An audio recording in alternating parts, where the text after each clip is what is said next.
All right. This should be easier. Let's say I got one, two. Did I mention that we were live, even though we haven't It started? should be easier. Like we. So are there other people joining us, or? No, it didn't work out, unfortunately. So. Okay. Yeah. But that's life. It is what it is. Yep. Uh,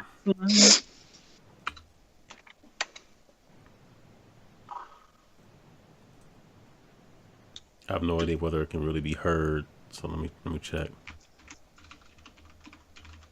I still don't know because I don't hear anything yet.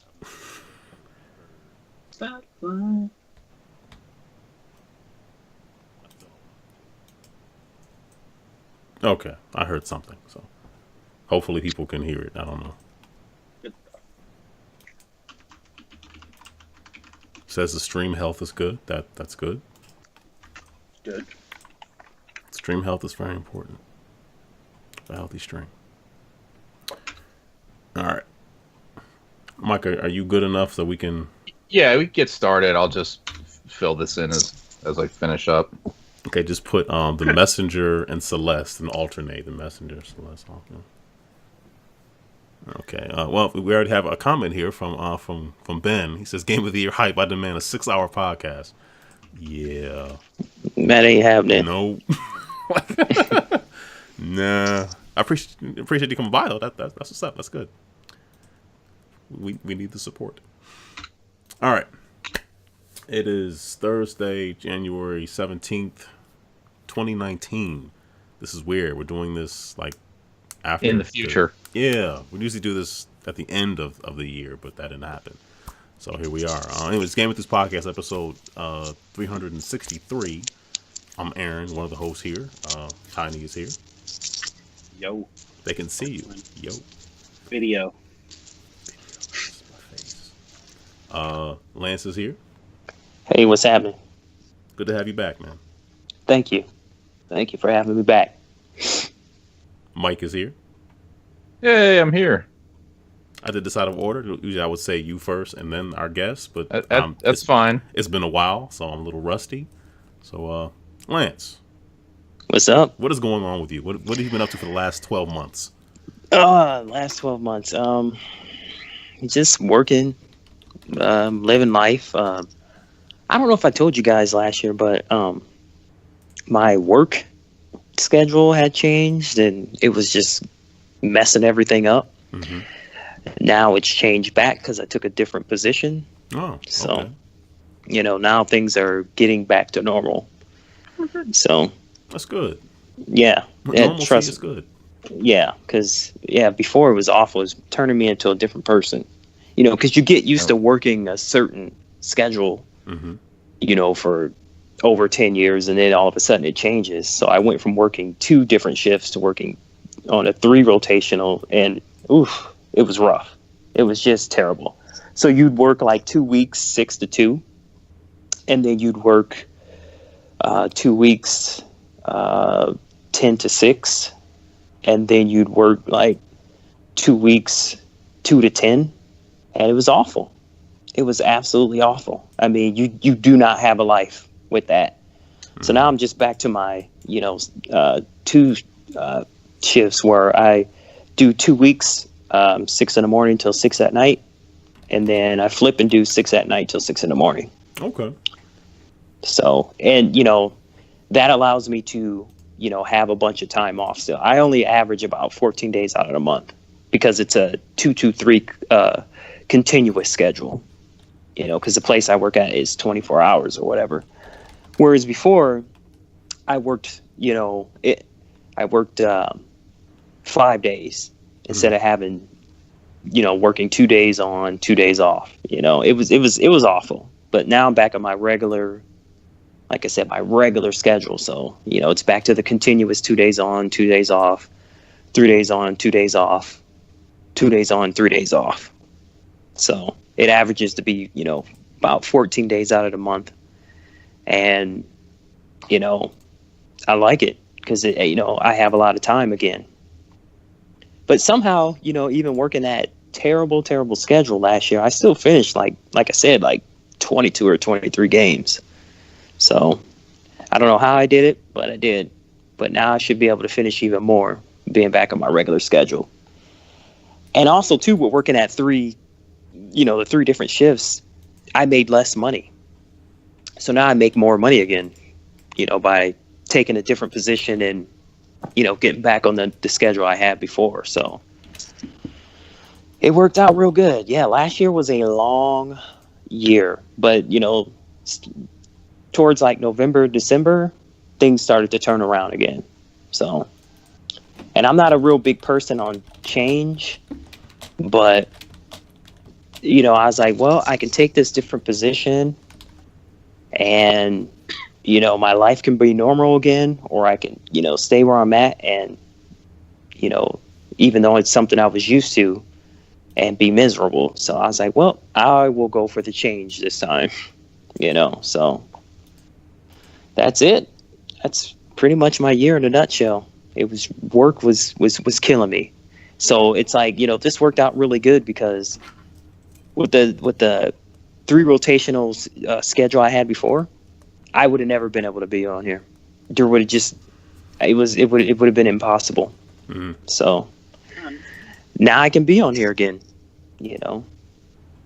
So it works out real good. That is good. Yeah, I got to tell you, it was something. But getting back to normal, so I'm good now. So that's been my year. All right, that was more succinct than I think I could have ever been in describing what a year was like. Yeah. I mean, really, it was so tough. I mean, you could imagine, I'm sure you guys can all imagine, like, if you were, you worked a certain schedule and then all of a sudden, like, no, you're going to work this now. You're going to make less money and work more days. That will make your year long. Yeah. You know what I'm saying?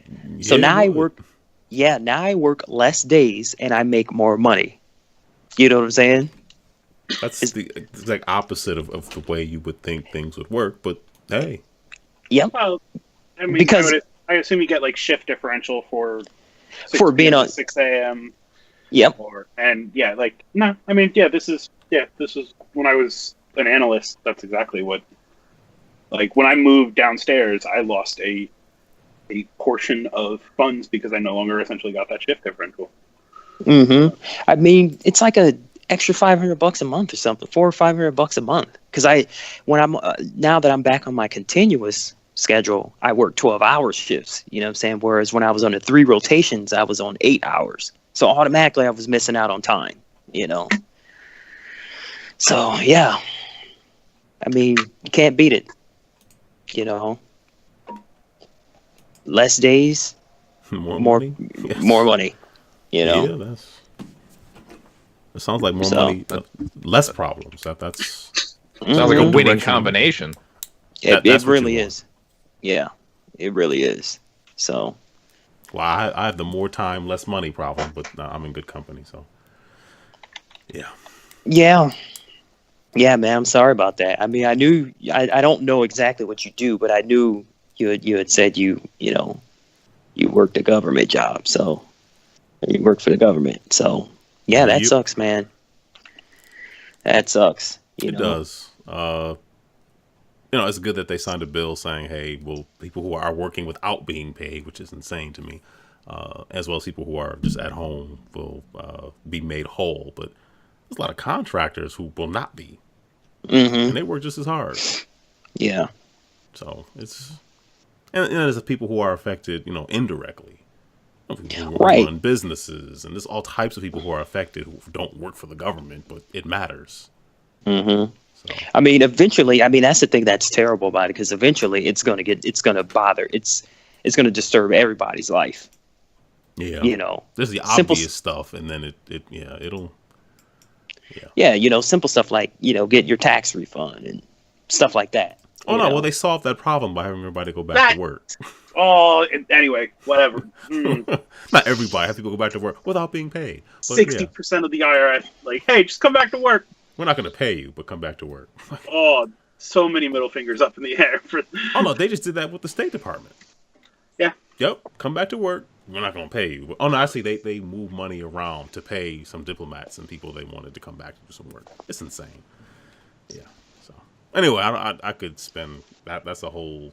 Yeah, I've been ranting about that for the last month. So I don't want to bring the show down too early. You know, the crying hour will be the last hour of the show where I just break down and cry. And, yeah.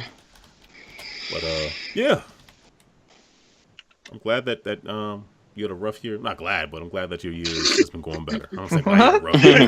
I'm glad your year sucks. Right. I know what you meant. Misery loves it. No, I'm playing. Yeah. I mean, you know, it was just. I mean, not only last year was tough, but I don't know. I would say since about the middle of 2016, you know, even before the first schedule change, you know, it was just terrible. But yeah, now things are really starting to look up again, so I'm pretty happy about that. Yeah, so. All right, who wants to say some words next? You, sir, one of you. Mm-hmm. Mike. Oh, well, I'm next. I'm next on the list, so why not? Say some words. I didn't exactly prepare for this because I was trying to get my list organized here for the next segment. But yeah, we went to Magfest, so I guess we should talk about that somewhat.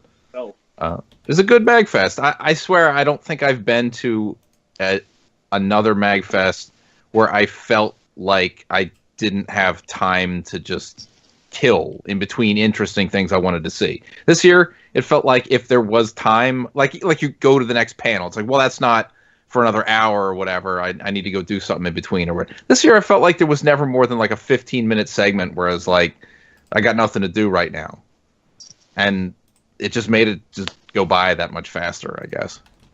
It was good. It was my most different Magfest as well, I have to say. Yeah, in a good way. And definitely in a good way. Okay. Yeah. But you're right, though. Well, I guess because I spent about 6.5 hours at the Extra Life booth, that was a little bit different. Even outside of that, it was still, yeah, it still seemed like things just moved really rapidly. Yeah. And there were like 50 things I put on the app that I wanted to do, and I did like 10 of them, but I'm okay with that. Sure. So. That sounds like a fun Magfest, guys. Yeah, I had fun. It was fun. Yeah. Sorry, Tiny. You were missed. Yeah, you were. I kept saying we as if it's like more than 50% of the people on the show. Yeah. I mean, sorry. I shouldn't have phrased it that way. I wasn't even thinking. No, I'm glad you guys had fun. Like, you were missed, man. Me getting the flu sucked. Like that just sucked. Yeah. So. Yeah. I mean, I trust it's all good now. I mean, as far as yes, you're how you're feeling. I mean, yeah, I feel better. Like I was, I don't know. I felt it was 50-50 if I could have gone, but I probably would have gotten people sick, so I'm good. That's for the best. Well, in that sense, I'm glad you didn't get us sick. I'll put it that way. But anyway, so you went to Magfest. What were the best panels you went to? Well, I'm not sure. Trying to think if there was one that beat this, but I did enjoy the panel that was actually really aimed at indie developers, but it was how to build an arcade cabinet to host your indie game inside of, and they physically built an arcade cabinet in front of us while the talk happened. Well, that's cool. So I did learn some things. I definitely was like, yeah, I am not going to cut my own panels if I ever build one. I'm going to gut an old machine or buy something pre-cut. Like, I don't care about the rest of it, but like, I don't know. That's just more than I feel like doing. But I definitely learned some stuff that I never knew before and got some good ideas for, I don't know, maybe someday in the future. Yeah, there were more in the indie game section. There were a lot more games than there've ever been, and there were a lot more, like, I guess what you're talking about, like actual cabinets. Like one guy had a game called, what was it, like Raccoon something? I don't know. Trying to remember the names of a lot of those indie games was difficult. I can't think what the name of it was, but it was pretty cool. Like you could put basically to start the game, like to register as like player 1 through 4, you put a drink in the cup holder. and that's like starting your game. And if you lose, you're supposed to take a drink. So the guy was handing out like ginger ale and stuff like that. That Kyle and I were walking by when we played it, and I think Mike J played it as well. It was fun. You like these raccoons and you do little mini games and stuff. It was neat. But there were a lot of games where people took their indie game, made a cabinet out of it, and dealt with logistics of bringing it to, a show that could have been many, many miles away. Sure. So Yeah. good on them. And I will mention, speaking of the indie room, Justin made sure to show me this game. We played together a little bit. I don't have any idea what it was called, but it's up to 4 players. Each player holds 2 like cylinders with a button on top, and it controls you push the left and the right, and it depends like what mini game is going on, like what you're actually doing. But then there's all these little dials that you can turn that just screw with the game, like adjust the gravity or the speed or the V-Sync, like all kind of crazy stuff. And the dial is there for anybody to grab at any time. Mm-hmm. So it can get pretty insane. So that was wild. Do you get like shocked by these?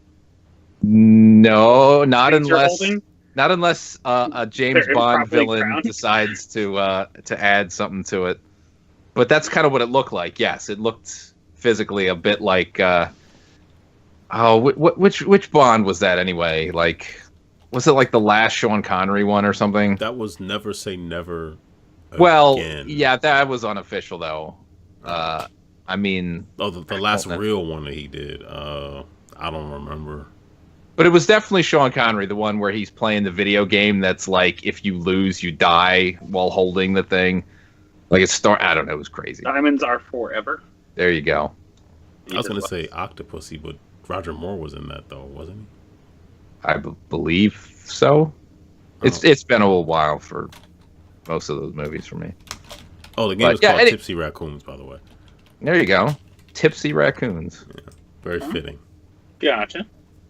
But yeah, lots of crazy stuff. Another one that Justin wanted me to see in the arcade, like the actual arcade thing, a Japanese arcade machine. This dual pistol gun. I have no idea what it was called.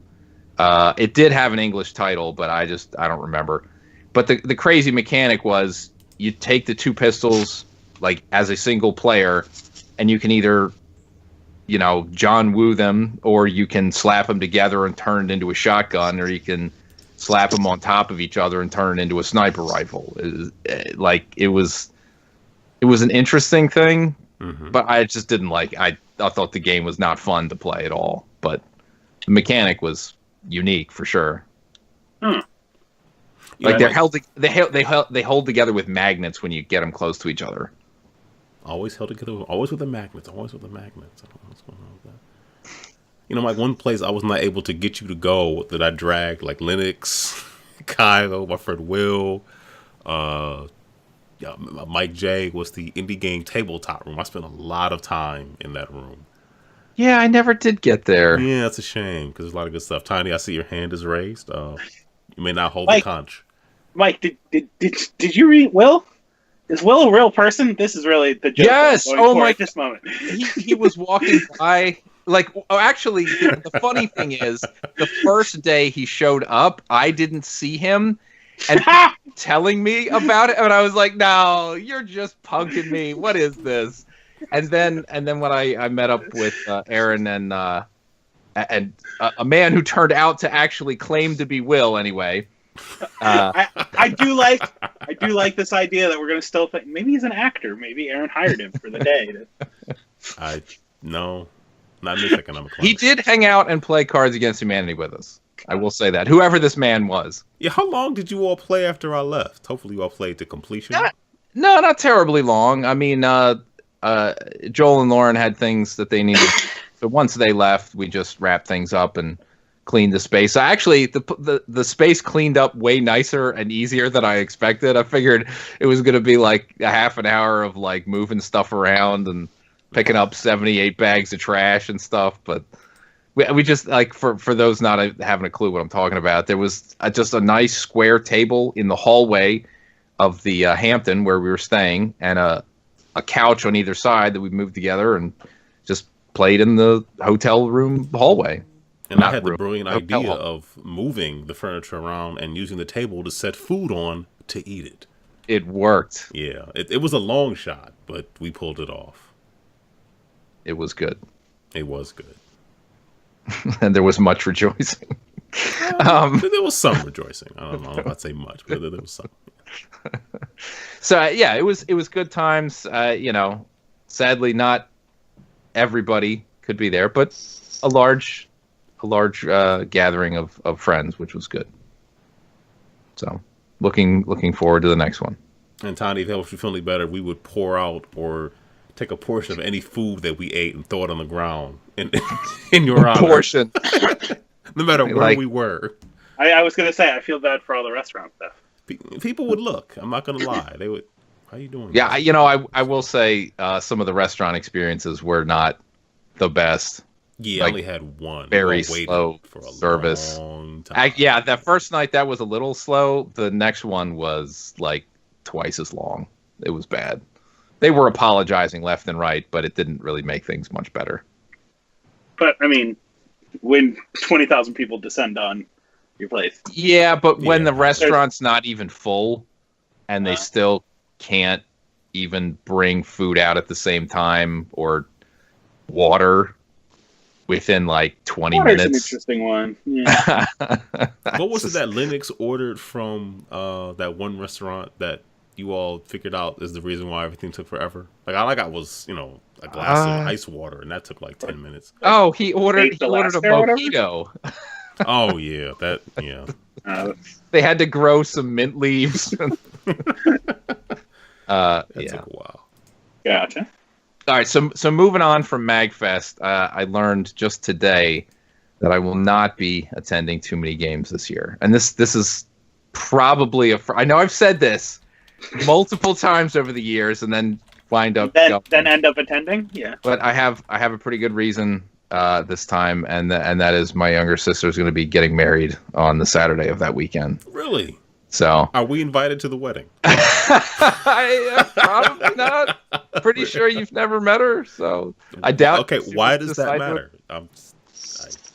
Well, because it's unlikely she would accidentally handwrite an invitation to you and your family. I mean, we'll accept them via email, a carrier pigeon, smoke signal. I mean, I'm flexible, man. Yeah. So she called me up on Sunday, and I assumed she was actually calling about something else because we've been discussing some plans, and she just said, "Oh, actually, I'm not calling about any of that. I'm just calling to let you know that." And she and her now fiance were on the phone, like on a speakerphone. Oh, okay. Together. So like, hey, we're engaged, and I was like, oh, okay, cool. Yeah, he's a good guy. Like, I'm very much happy for them. And wait, they got engaged last weekend? Yeah, it's not exactly a long gap. Yeah, it's a quick turnaround. So. I'm sure they're on top of things. They're both very smart people.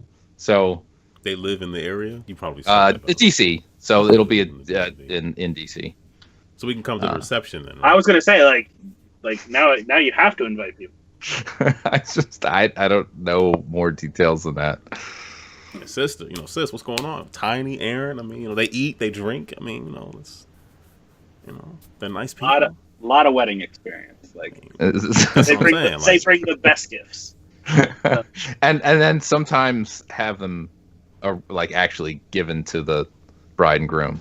Not every time. Only once has it been stolen, as far as I know. Only once. Okay, I guess I'll make one last inquiry out there. I mean, can I at least do a toast? Can I just show up? I have no say in any of this. What are you doing, man? Premier placement in the toast order too. Like. You have no say. No one's paying attention after the fifth toast. Like, oh well, so like like if toast. no one's paying attention. I've known them for 25 minutes, and they seem like lovely people. Halfway through the fourth toast, people are just getting up to go to the bathroom and not coming back. Like really, it's 3 or better. Like I can't do anything. We could at least be like seat fillers. So when the cameras move, so somebody's sitting in the seats. We could at least okay. Well, anyway, it's a shame. You're desperate to get in on this somehow. More just waiting, man. which is funny because I have a wedding the next weekend. So, okay, well, whose wedding are you going to? My cousins. Okay, are Mike and I You have a invited? lot of cousins. I mean, you know what? I'll talk to her. Okay. Get you on the list. Nah, I'm I mean, honestly, if 2 more people showed up to this is my mom's side, so it's not the biggest side of the family, but big enough. I don't think anyone would notice if, like, oh man, there's 2 extra people. Where'd that chicken go? with that broccoli? So, Yeah. So once that occurs, that'll be the whole. All me and all of my siblings will be, in one place. completely married. Okay, we got a question. She was the holdout. Say what is the question? A question in the chat about Can I go? Yeah, can everybody in the chat go From to the random wedding? person I mean, in chat. obviously. I mean, Lance, you want to go to the wedding, man? No, I'm good. Come on, man. People get married. I like the Nuptials, honesty. man. Look, I don't know her either, so it makes sense. Yeah. Oh no, Javon asked about what conventions should we be planning to attend in the Northeast gaming convention. So we were just mentioning Too Many Games, which is in. I have a list. What is that? That's Red Oaks, PA. Is that right? That is in Oaks, PA. Yeah, that's pretty much. There's okay. panels and concerts there. Like I know Mega Ran's been there before, some other musicians and artists and stuff. But that's mainly a show for buying retro games. So if you want to, a lot of it's basically like it's 95% vendors. And artists and things like that. So that's, I mean they bring arcade machines and they do. console, and it's fine. That's wrestling cool, in the back the last couple of years. That's true. Too. Yeah, they do a wrestling show that I never pay any attention to. And the burlesque show. And I've never seen it, but I've heard. Yeah, don't no need to bring that up. Oh, was there a bad experience? Was there? It's not that entertaining. At least the one that I've watched a few minutes of before we left. Yeah. Not enough skin. That's probably. I just don't remember it being like all that too much entertaining. Is that? No, I don't think that was Put the that problem. I remember it being good. No one wants to see that. Okay, he mentions TGVC. What is that? I'm trying to go to What is TVGC? TV? That video game convention? I'm trying to. There's it's the one in North Jersey, isn't it? Okay, I can't think of. Yeah, I think that's the one. Oh, the one that they always give out the here's like a free Yeah. pass to or Never whatever. been to it. The Not video that, game or whatever. Yeah, it's the one in North Jersey. I'm probably not going to PAX East this year. Oh, really? Yeah, I doubt it. I thought you were like a shoe-in because you could just. I am, but I don't think I'm going this year. Well, I'm pretty close to out on that, but we can talk about that in the future. I'm trying to get him. I mean, I can't. I mean, Tiny, you said you had a list, so if you want to rattle off some more things in the Northeast, feel free. Okay, so now this is like more general geekery stuff, but so you have the Great Philadelphia Comic Con, which is in Philadelphia. Well, actually, technically it's in Oaks. Lego Brickfest, which will also be at Oaks. A lot of this is at Oaks. We should probably put that out there now. The Geekdom Con, Anime Next is in Atlantic City. There's also a Comic Con in Atlantic City that I'm forgetting.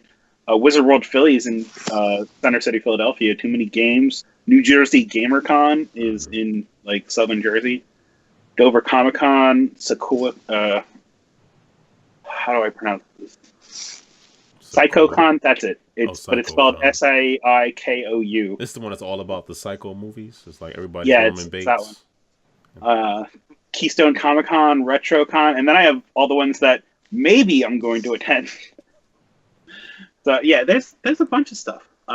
There's actually a list if you go to extra-life.org/Philadelphia or whatever. You can actually see because this is all the ones we're going to attend for Extra Life. So. GameCon in Atlantic City, PAX Unplugged, the end of November. So, book now. Yeah. So, but that's board games. So, you have to like board games. I like board games a lot. Oh, it's weird that you haven't gone to a PAX Unplugged yet. No, November is not a good time. I would love to go. That's actually right on my. I would probably go crazy. But I did find out about some local Break My Game events. Okay. I might start attending because I'm becoming what I thought I'd never become, which is a tabletop person. So yeah, they're fun. They scratch a different itch that video games can't scratch. I don't think so. don't find out. Don't find out. Okay. Mike, anything else for you? No, I'm good. So Tiny, what you want to talk about next would be ideal. Well, yeah, we'll go real quick. Hey, yo, Spider-Man: Far From Home. The trailer came out. And... I didn't like it. Okay. I'm just saying, I didn't like it. There's some legitimate complaints here. Like, hey, it pretty much confirms at least Spider-Man's coming back from the dead. And someone else. Oh yeah, yeah, and Nick Fury. I don't know why we were being coy. That's why I paused. I'm like, oh, Nick Fury. And Nick Fury. Let's just say it. Yeah, that it kind of takes the wind out of the sails a little bit. It's just like 100% does. Like, yo, it's because Sony is on a different production schedule than MCU is. Otherwise, they would not have released this trailer. But I feel like doesn't Disney? Couldn't they lean on them? Like, listen, all right. Wait till Captain Marvel comes out. This movie comes out like a month afterwards. It does. Wait, what does Sony have? Sony, like, what is their role in this at this point? Sony they have the Spider-Man rights. Spider-Man. But are they're producing? They're the ones actually making the movie, or is it Disney? No, they. Okay. Well, so Disney has oversight. But I believe it is still a Sony Pictures. They have oversight, but no say in when they release a trailer or what's in it. Well, no, it's that Sony has a release schedule that they've already committed to their stockholders and whatnot, and they don't have stock. and like it is like there are legitimate complaints to be said about like, okay, well, like I guess this kind of really does, even though. If you look at any schedule, you would have known this was coming. This really kind of does take some wind out of the Endgame sales because it's like, okay, like they have to fix this. Even though there are rumors going around where people are like, a lot of these deaths are going to just stay that way because none of the actors want to come back or are willing to stop not eat any carbs for the next 10 years. So that lends credence to the whole new Avengers thing that they're going to do. And that's part of it. But Robert Downey Jr. is 75 years old. He can't do this forever. But like I've read so many theories now that we'll see what happens. I don't know. Like it's going to be that like I think Samuel L. Jackson went on an interview that said like, oh yeah, no, Carol Danvers, Captain Marvel, can travel through time, which is not a power she has in the comics. Or like, there's a whole bunch of stuff. So we'll see what happens. But on the Spider-Man 2 trailer itself. Like he has like 3 different spider suits. I'm looking at the chat. Mysterio. We gotta talk about Mysterio, man. Mysterio's there. Quentin Beck shows up. I mean, he's gonna have to have magical powers, right? He can't. I mean, special effects. Not at all. Cut it. Not at all. He's just like if you watch that trailer, and at least what I'm taking away from it, he's literally Syndrome from The Incredible. Well, exactly. I that was I tweeted about that. Like he's going to create issues to solve to be a hero. Him and Molten Man and Hydra Man and Sandman are all going to be working together. Do you really think Hydra Man is going to be in this movie? So I would like that. There is some really cool. It's an amazing coincidence, or every time you see one of those villains on screen, there is a boat or car. For the first 2, it's a car, and then for Hydra Man, it's a boat. In the scene that has the initials for their appearance in the Spider-Man universe. So, like, Hydra Man, there's a boat that says ASM 221. And that is Amazing Spider-Man 221. Okay, and you know this because you watched a YouTube video that told you this, or are you that much of a nerd that you knew that just watching the trailer by yourself? Let's be honest here. It's a mixture. Now, be careful here because I'm gonna make fun of you in a minute. So whatever. Hey guys, we're on a video game podcast. Let's not throw these stones too hard. That good point. The Sandman one's really easy because it's like the 4th issue of Spider-Man. So like I didn't know the Hydra Man one off the top of my head. I don't even know if I could tell you who Hydra Man's name. Flint Marco. Yeah. Anyway, is Sandman's name. I also couldn't tell you Molten Man's name, Hydra Man is like Maury or Morty or something like that. I'd have to go back. He's been in garbage versions of this. Okay, who is Molten Man? I don't even remember Molten Man. Who is that? He's a real original Stan Lee creation. Hey, we have a guy who turns into sand over here. Got a guy who turns into water over here. This guy turns into lava. Why not? Hey. But for some reason we're going to call him Molten because even though it's above anyway. I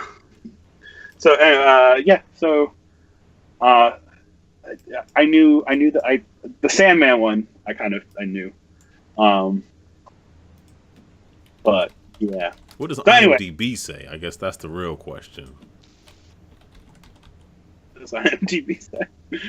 I'm just curious. Like, is it going to give us any? But anyway, like it's I don't know. I'm looking forward to it. Like it looks like it's going to be a fun movie where Peter Parker and you want to go like deep geeky Spider-Man stuff. There is one issue of Amazing Spider-Man where he crosses over with Excalibur and he gets the power of the Phoenix Force. I think it's time that we introduce Spider-Phoenix. I think that might conflict with the crap that Fox is going to put out. We're going to cancel all the Fox stuff because they've already said they're going to once that merger's done. So let's just get that out of the way now. So I heard they did a whole bunch of reshoots for the next XMen, and it's like all for nothing because that thing has gone right off a cliff. Like no one cares. Oh yeah, Dark Phoenix. Like, why would you even go back to that? That's just.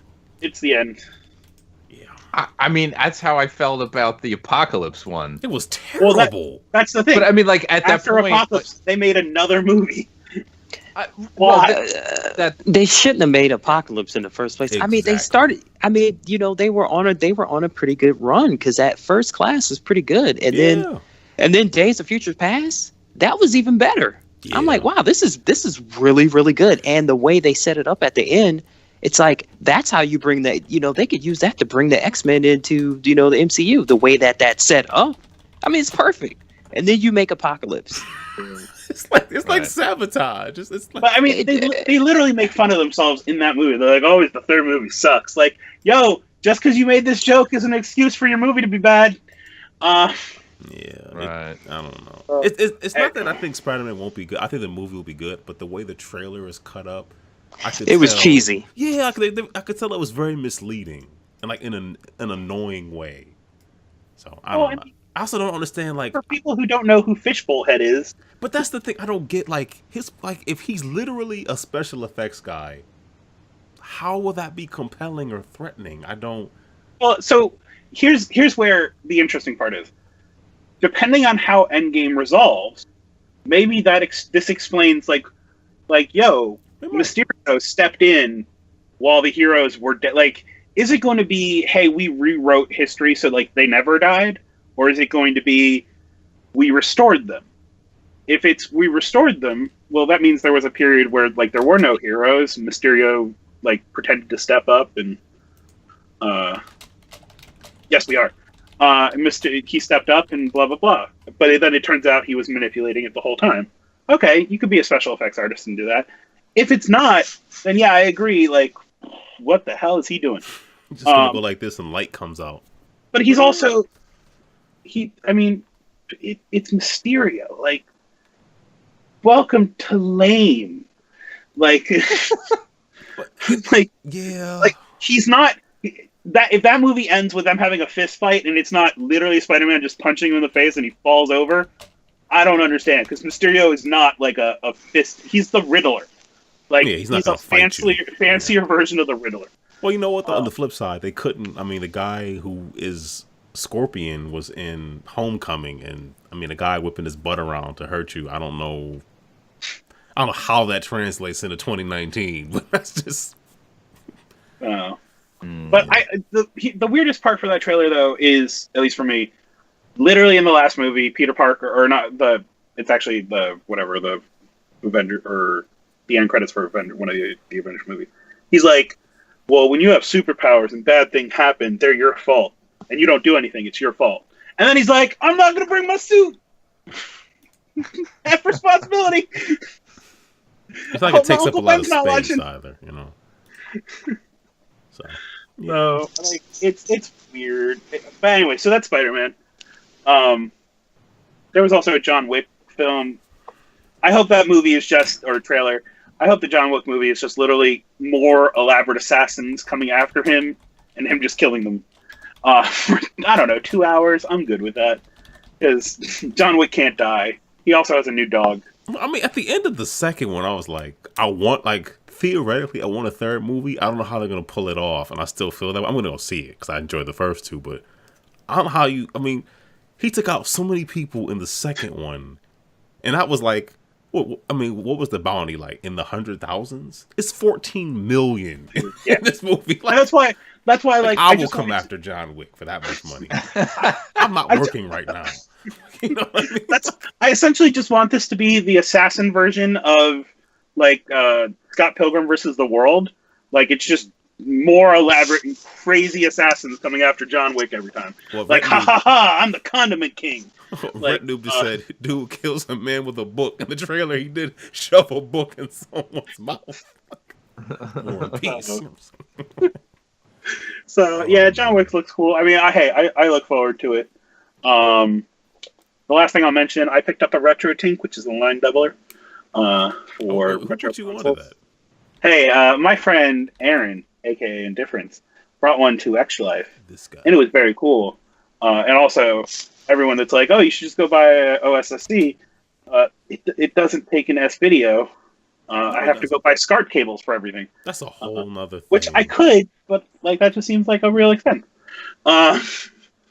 So, and if you looked at my Instagram or Twitter, I put up a lot of pictures saying things like, every game, "This is coming out of an N64."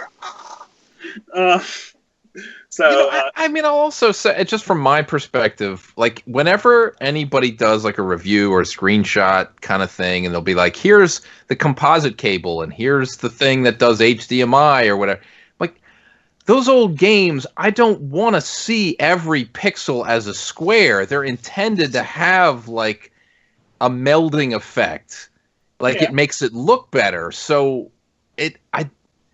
I don't need that. That's why you put the smoothing on, or helps. whatever. Yeah, like that helps with the. But I mean, why I say it is like when you say like, oh, you know, if you want everything perfect, you get the thing with the SCART cable, and then you put it into the, the Frame Meister, I don't like if I wanted to see all the pixels like that, I would just play it on an emulator, and I don't. I'm happy to have a little bit of grain, a little bit of I don't want like unnatural, wavy, dirty signal thrown in. Just give me an approximation of what it looked like with a relatively clean signal to a CRT back in the 90s. That's what I want to see. That's why I like the idea of having a CRT. Yeah, like I've told you many times, I've been in Goodwill. I've been holding one and went, I can't explain this. Like, I can't get home. Why do we have this? Well, honey, we need this because... Yeah, I tell you, my 10-inch CRT, it fits neatly on a shelf. I bring it out once in a while. A 10-inch? Remember what it was like back in the day when you were a kid? If you had a 10-inch color CRT to play your NES games on, you were like that's in your bedroom? What are you, a king? I didn't get it. I didn't get it. I think you're projecting a little college. Bit. I'm just gonna put that out there. Yeah, I didn't have a TV room until I went to college either, and it was a 19-inch. Yeah, like I didn't. That was like 97. So. Yeah, that was way later. That sucks for you guys. I had 2001. Okay, Lance, make us feel bad, please. Yeah, I had me and my younger brother. We had a 25-inch TV in our bedroom. Let's see, I might have been, I don't know, 14, and then what year are we talking? We're talking. Let's see, that would have been 92. Wow, man, you were a king. Yeah, you were. I mean, look, people would come over like to like our place. It'd be, because my older brother, he's obviously into games too, and my uncle, he'd come over, he'd like, man, it's like an arcade over here. Yeah. You know, my older brother's playing games in his room. Me and my younger brother were playing games in our room. Next, you're gonna say your parents fed you every day. Show off.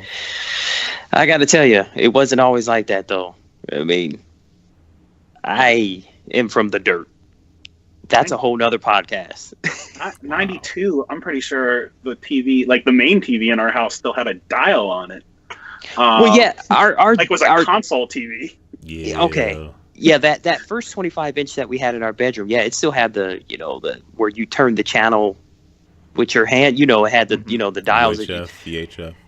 You're right. And then I think like a year or two later, then we got the TV that had the audio video hookups, 25-inch TV that had the audio, your AV hookups and stuff like that. So yeah, no, I don't know. My parents were weird because like video games and that kind of stuff, bad. You give a 12-year-old a PC, like a used PC, and put that in his room, pretty much unsupervised. That was fine. And then internet access soon after. That was fine. So, yeah. So that's how you're going to get a job, is really how my parents put it. Which I guess I can't argue with the Yeah, I say it sort of pretty much worked. I can't, it didn't work. Like that college degree, education degree really coming in handy. So yeah. So yeah, that was the Retro Tank. And then to transition, since I can see Aaron's list, he has Bird Box on here. Please don't watch Bird Box. It's a terrible movie. It's literally The Happening, and it's no. It's better than The Happening. It's a better movie than The Happening. It's a better see, movie I don't even know if I'm going to go that, because at least it's less funny. I will watch The Happening if it is on right now. Like I would sit down and watch The Happening. No. But it's literally The Happening and A Quiet Place put together. It is. It is. I can't even. Yeah, it is. I enjoyed it. It wasn't great, but I enjoyed the movie. I enjoyed the discussion about it, and So if the trilogy would be, so Bird Box is See No Evil, and Quiet Place is Speak No Evil. Is The Happening Hear No Evil? No, The Happening is Breathe The Happening's No a Evil. neurotoxin. I don't know. We gotta have a Hear No Evil just to like round it all out. I'm gonna go the other way. The third one is LaCroix. Taste No Evil. Barely tastes like a flavor. I've never had it. I couldn't.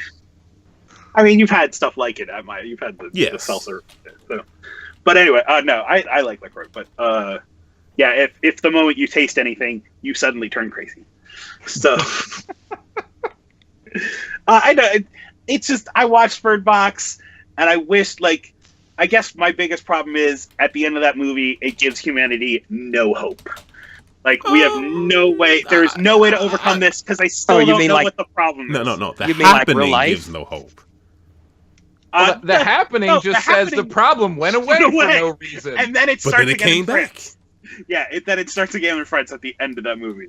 Are you sure? Or did they just forget to turn the camera off a few minutes before that moment? They went to Paris and all the people froze at the... who knows? I just, They never identify what the bad thing is.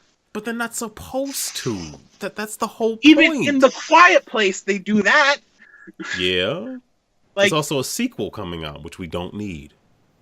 I don't know. Maybe Emily Blunt leads a revolution of people killing the things, obviously, that use their ears with high-pitched noises. Yeah. I don't know. I think Bird Box is easy to jump on, but I don't know. I watched it with my family. I found it enjoyable. Like I said, it was not great, but the fact that we've talked about it for the last 5 minutes. I'm just telling you, there's issues. Don't get me wrong. It's a lot. See, I hate to say funner, more enjoyable movie called The Happening, featuring Mark Wahlberg. How could The Happening be better than It is so bad, dude. It is so bad. It's good. Okay, just stop for a moment. Think about all the scenes with Zoe Deschanel, whatever her name is. Just hot dogs get a bad rap. Just staring at the camera or looking off into nothing. movie is terrible. John Leguizamo is about to abandon his daughter to go find his wife in the middle of whatever. Okay, see, Taji agrees with you. Taji said Bird Box was trash. Yeah. Like, John Leguizamo is about to abandon his daughter, and then when Zoe Deschanel like takes the daughter's hand, don't take my daughter's hand unless you're gonna take care of her. Bro, you are literally abandoning her. Yeah, I don't think you've lost your ability to judge people right now. Red Noob just asked, is anybody going to see what's it? Battle Angel Alita. Or did the anime eyes kill it? Those eyes are scary as I don't know what. So that's the first I'm ever hearing of this. Is there something new about the eyes that I missed? No, they're just large. That's all. And they pushed the release until this year. This was come out late last year. It's like Valentine's Day weekend. So yeah, I'm not going to see that on Valentine's Day. I mean, all classics come out on Valentine's Day weekend, like Daredevil. That didn't it? And like 04. Yeah.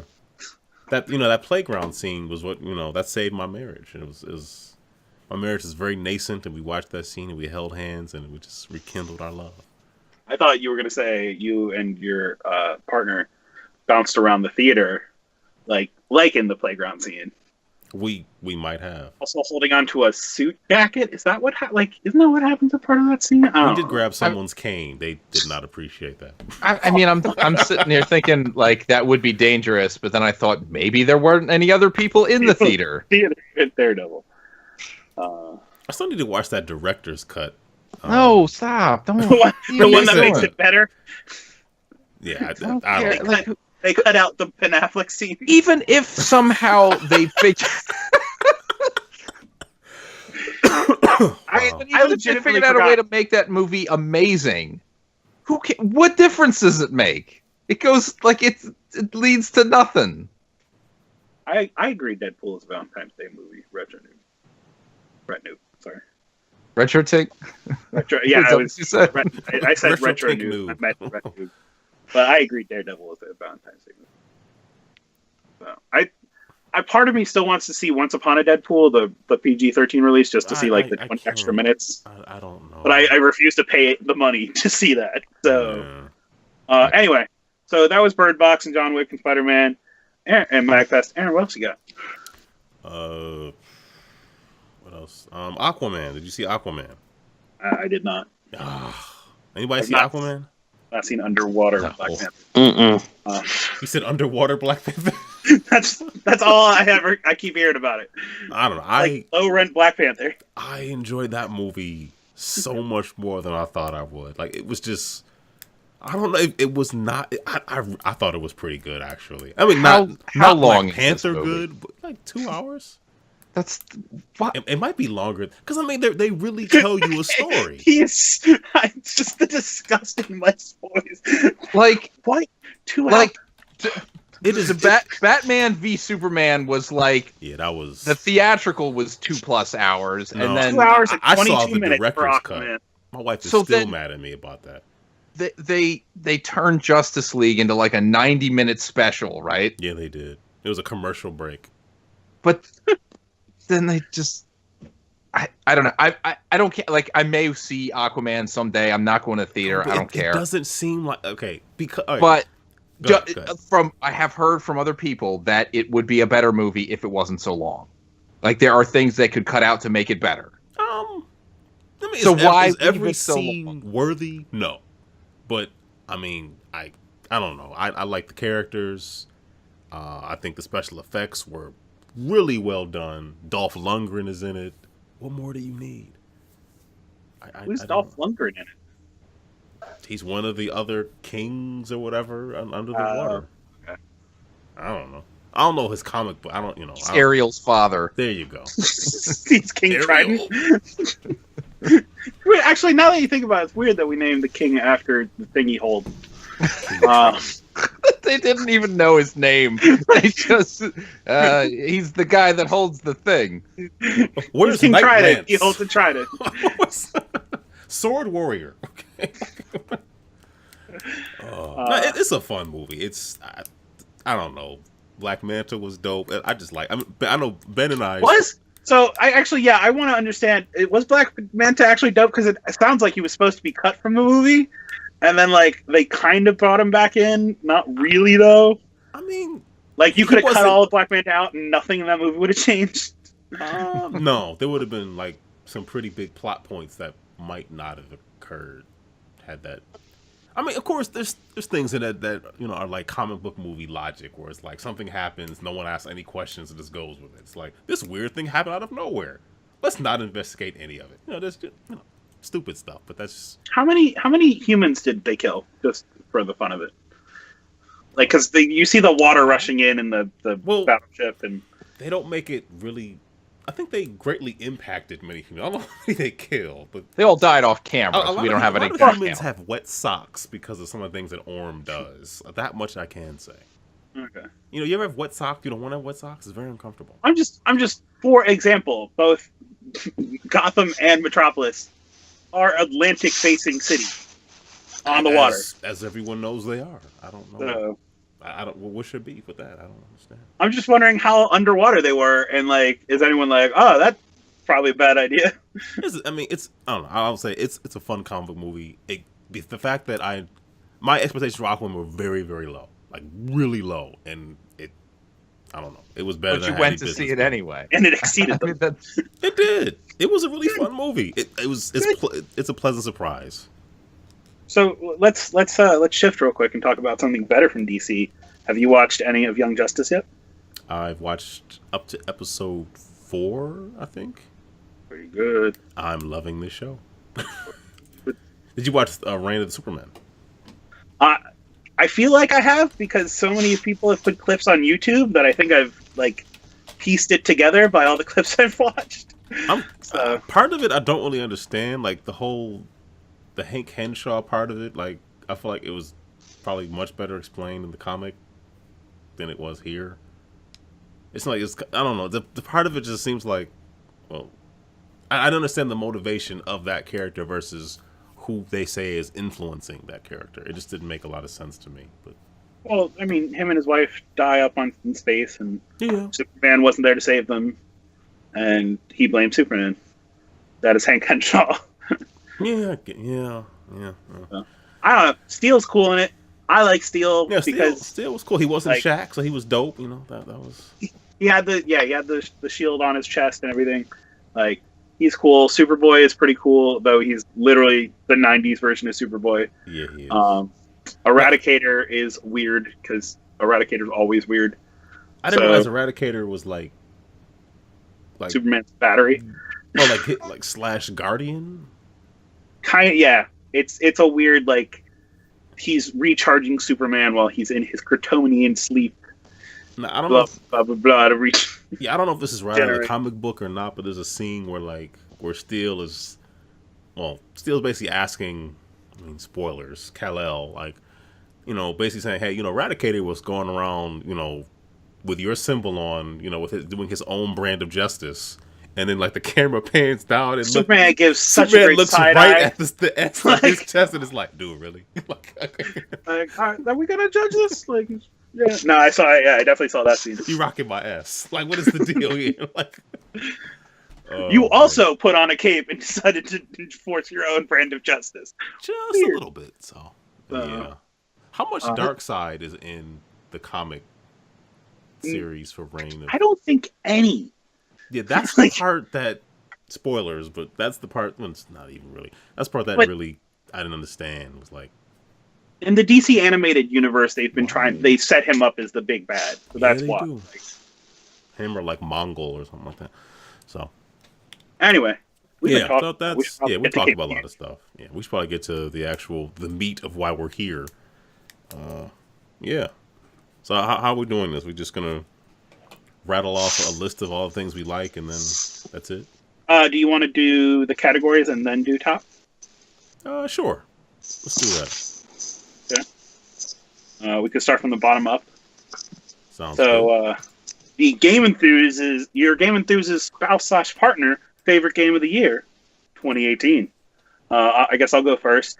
Not applicable, Forever Alone. So... just seemed an easy one, but anyway, Mike, what would you say here? I mean, nothing's changed. I mean, my wife would still pick Friday the 13th over any other option. I think huge things have changed. Your wife plays video games. Yeah, that's a pretty big deal. Sure. And she does play other games at the request of her like online gamer friends, but are those your friends too, or just her friends? No, I mean I don't dislike any of them, but it's just like nah, they like playing together. It's fine. We're good. Okay. But if given the option, she would always go back to Friday. Gotcha. What about you, Lance? All right. My wife's favorite game of the year. She didn't play, but I told you before she watches me play a lot of games. Her game of the year was God of War, and she said she really liked it because she liked the father-son relationship. And keep in mind, she's watched me play all of them, so she's very familiar with the story. So, did she like Ascension? Yep. I guess is the real question. I think she still thinks Ascension was cool. It was good, but not needed. Yeah, fair enough. Yeah, and I feel the same way too. Ascension's not nearly as bad as some people try to make it. The only thing I hated about that was toward the end, there was a part that was pre-patch, and the difficulty spiked really, really bad, and everybody complained about it. And then they patched it, but I beat it pre-patch. But yeah, overall, I mean, Ascension still looked good. It played good. Had a decent story for a game that wasn't needed, but it wasn't needed. It wasn't just prime God of War fatigue time. Yeah, exactly. So, yep. So my wife's game of the year was God of War. All right.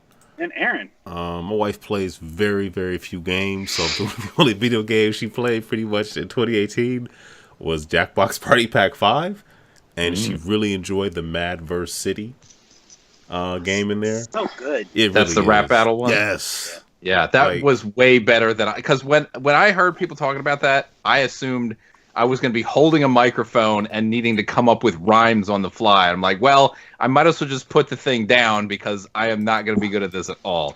And then when I actually played it, it was a lot of fun. It really was. So because you're just typing stuff in. Yeah, my mom was beating the crap out of me. Like the game, even when I would have something that was like legit funny, the game would just say just dump on it. Like, wow, is that random? Is it really? Oh, when you're playing against the AI. No, there was no AI. The commentator. The commentator would just be like, "That was terrible." It's like, stuff, yeah. Ouch. Wow. But generally, I thought the commentator reflected how people voted. Ah, okay, that makes sense.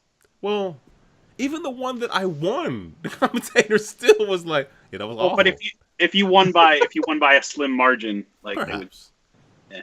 So it was that, and then she enjoyed Split the Room, which is interesting because Split the Room was the one where you don't want to be perfect or you want to have a response that splits the room, that divides people the most. You want to be the most divisive responses, which is an interesting way divisive. Of doing that's it. a good. So she really, that's the only game. I mean, I guess that wins by default. That's all she played, but she does enjoy playing those once a year when we play them. Annually, when we invite our neighbors and stuff over, stuff like that. So this is some family. So yeah, there you go. Okay. So moving on, most anticipated game of 2019. How about we go in reverse order? Aaron, what would be your first? I'm going to cheat because I always do, so I have two responses. Luigi's Mansion 3. I'm really looking forward to that. I really like Luigi's Mansion. I think those games are awesome. And I don't know if it's still a thing or not, but there's supposed to be a new Time Splitters. I've heard very little about it. Yeah. I don't know if it's dead, but I would love if that came out. So those are mine. Gotcha. What about you, Lance? Oh boy, that's kind of a tough one because I mean, there's a lot of things that kind of get the date. They reveal the dates at the last minute, but off the top of my head, I would say Control. Oh, okay. I'm really looking forward to Control. I think I think Remedy, they're a pretty good studio, and I think Quantum Break was a lot better than people said it was. That was a game I actually played through again this past year, but I don't know. I don't know. It just looks really interesting. You know what I'm saying? I don't really know how to put my finger on it. It just looks like a game that I'm gonna really get into. Can I ask you a question? Sure. What if somebody said Control looks like not Quantum Break, but Quantum Break? What would your response be? I would say, you know what? It does, but that makes perfect sense because it's the same studio and they're using the same engine. I mean, I'm kind of glad you brought that up because it's like, The Last of Us and Uncharted, those games look alike, but they should, right? But they're completely different games, though. Yeah, right. Exactly. They're completely different games. Yeah. But they still they look alike because of the engine that they use. Fair enough. What annoys me is when people say that Days Gone and The Last of Us looks alike. No, they don't look alike. Like trash. That's the issue with Days Gone. I don't think it looks like trash. Not trash. It just looks, to me, it looks like it's almost like a sequel to A Quiet Place. Why are you doing this? Why? I don't know. I'm interested, I don't know. Yeah, I think there's an interesting story you could tell about, bikers in a zombie apocalypse. Yep. It's like Sons of Anarchy with zombies. Exactly. You can't really go wrong with that, I don't think. Well, the show was canceled. Right now, everything they've shown kind of makes it look like they're going wrong with it. But you should be able to make a good game out of it. I don't know. I mean, that latest trailer that they showed today, I don't know. I think that looks pretty good. There was a trailer today? Yeah. They just dropped a new trailer today. They didn't cancel the game? Well, no, they're not going to. It's way too late to cancel that game. They didn't get my letter? So. I don't know. I think that's another game that, it's not going to sell like 5 or 6 million copies, but they'll do 1 million or 2, I think. I don't think it's going to, do really bad, but it won't do really good either. What is it scheduled? Coming April 26th. I mean, it's early enough in the year that it could potentially do big numbers because people are finishing Kingdom Hearts and now they're looking for something else. It's early enough so I can really ignore it. Yeah. Well, I think it'll be one of those games because it comes out earlier in the year that I have a feeling that they're going to like that game more than they thought they would, but then by the end of the year they will have forgotten it. You see what I'm saying? So it'll sell enough, it'll do well enough, and people will like it well enough. But by the end of the year, nobody will care. When is The Last of Us Part 2 coming out? Well, see, that's still not a date. They still haven't said anything. So that's a PS5 game. Okay, gotcha. Confirmed.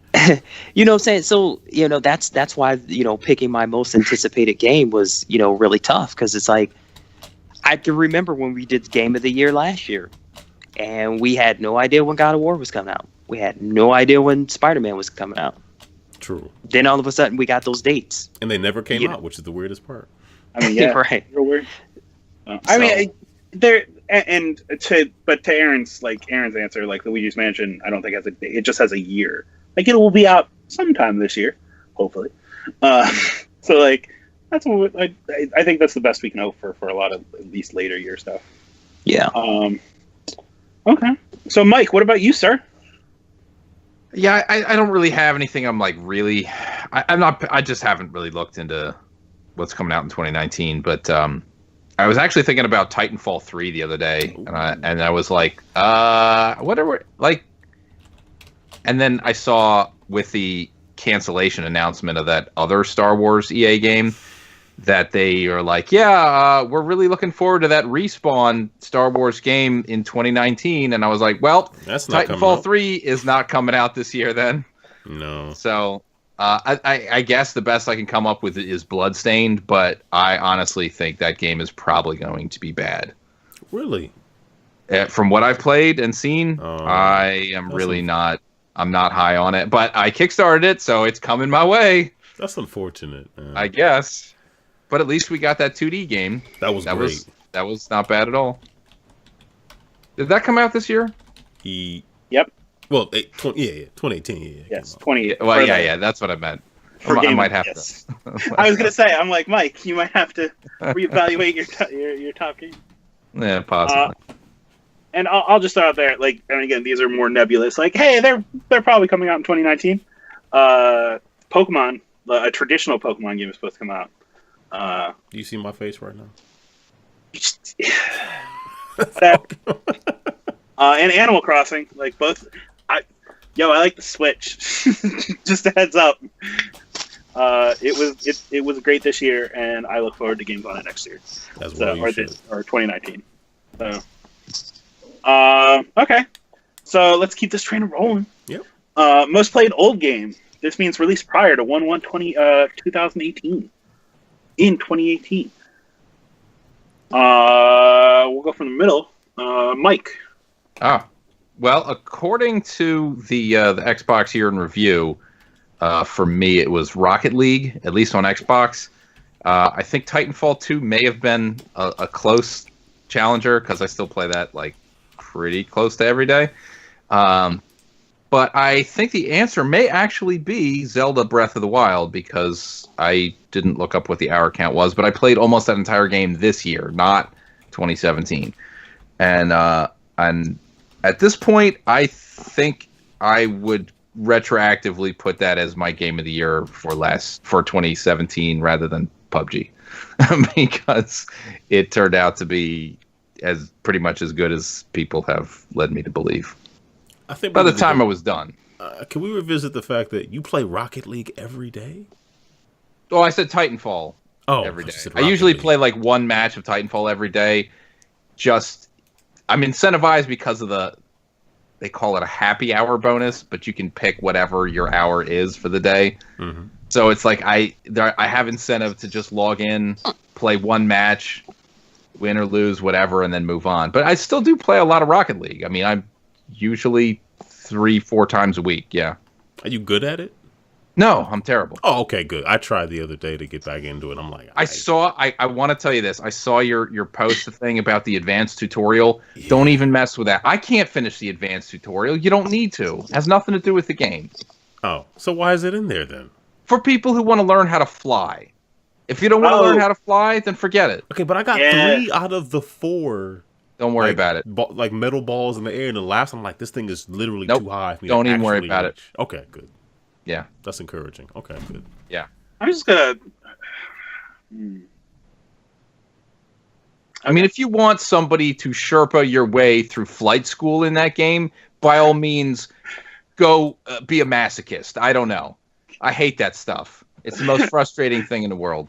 Oh, so we're talking about Rocket League. Crossplay is now available on everything now. I'm still shocked, but that's cool. It kind of. Well, I guess the Fortnite thing was like a bigger deal. So it was, Rocket League was Well, they kicked open the floodgates, I guess. Where's all this? Where's all this energy now? Everybody's like, "Oh no, we need crossplay." Then somebody says, "All right, Fortnite. yeah." And then everybody's like, "Oh no, Sony should do this. Sony should do that." Then they're like, "All right, yeah, whatever." And then all the energy's for it's gone. And then my favorite is all these companies like, oh, well, all we have to do is flip a switch. Well, I mean, I think the energy's gone because Sony's solution is half-assed, where you have to go through a program and only 2 games are actually crossplay. But you would still think that people would, be in an uproar like, yeah, we really want this still and we want more games. You know what I'm saying? I think the perfect example is what's that dude at Bethesda?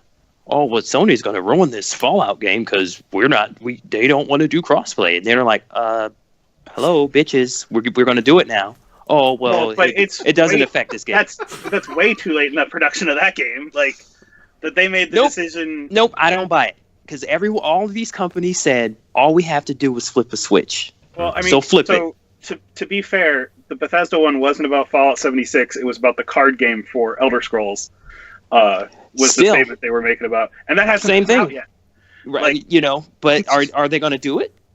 Who knows? Because Sony's Bethesda's open to it. Kind of got a bigger issue. Well, no, you have to apply, and maybe you'll get in. Yeah, Fortnite right now there are 2 games. A cash cow, so that was there was incentive. They got forced to by Epic saying like, "Hey, it's Sony's fault that like your account is now locked out of other platforms."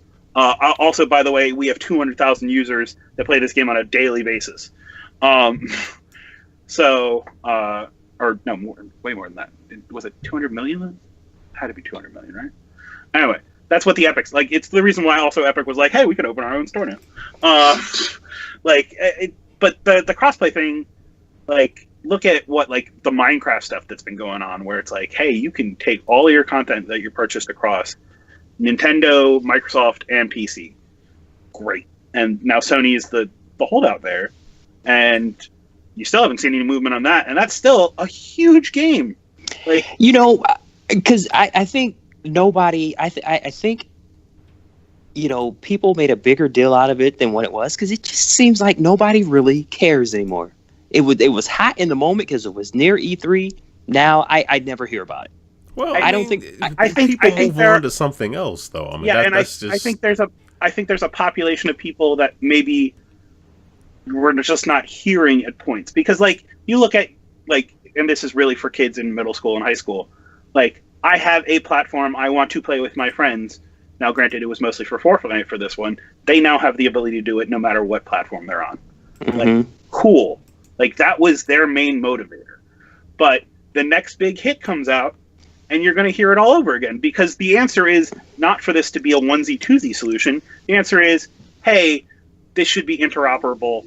Like, we've gotten rid of almost all the barriers to entry for this. Now it's just a policy issue. It's not a technology issue. It's not like, hey, it's never been. Well, it was like, if you looked at the 360 versus a Wii, there was no way that infrastructure was going to be like, we should do cross-platform. Sure, but I'm talking like between PS3 and Xbox 360. I mean, because it's stupid to me, because you've been able to play, you know, you've been doing crossplay since the PlayStation 2. You know, you could do crossplay between PC and some PlayStation 2 games. So, you know, well, but that was before Sony launched a network where they have content, and then they stopped that shit immediately because they wouldn't get money if they did that. Well, no, because, you know, they kept that going. That they've been doing that literally since then. They released games where you could play crossplay with the PC, and Microsoft, they weren't doing that. Well, okay. They weren't doing it. What PS3 game was cross-platform with the PC? I don't remember. I'd have to Google. There was a few. What's that? Yep. Portal 2, yeah, the Steam one. So, but, like, look at that. You had to go create a Steam account and buy it through PlayStation to do that. Like, I think there's some pieces that we're missing here, because if you're going to do that, like, look at what you were doing with Shadowrun, if you're going to go with 360 and PC, or some of the Quake stuff and all that stuff. Like, it's...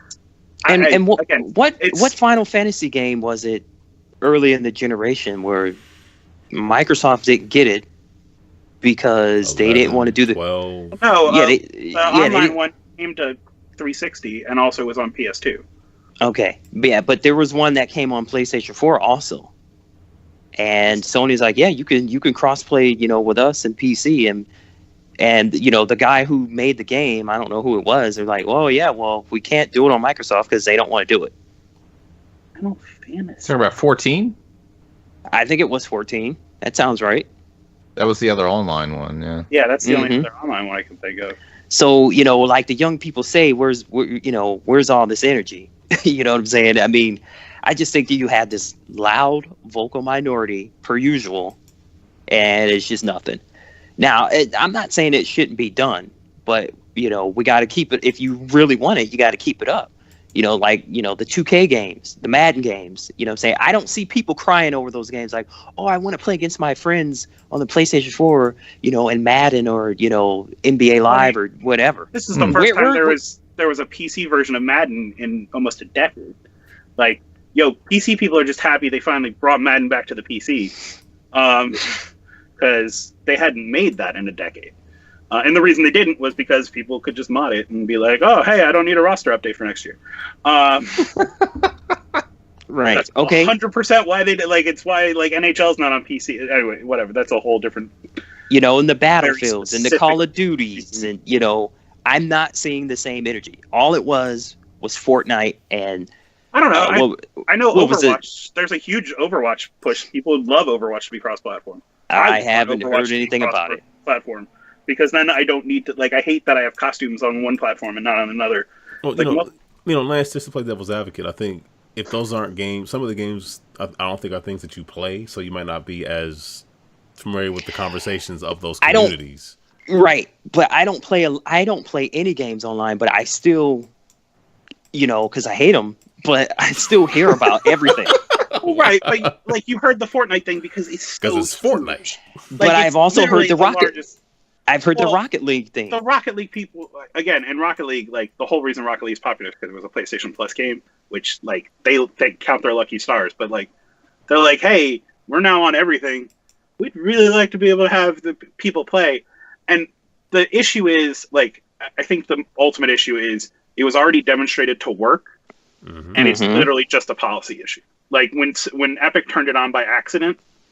And they didn't really turn it on by accident. Well, that is the story they have, and they will play culpability. But, like, we already had people playing against each other, and the difference you could tell was by their username.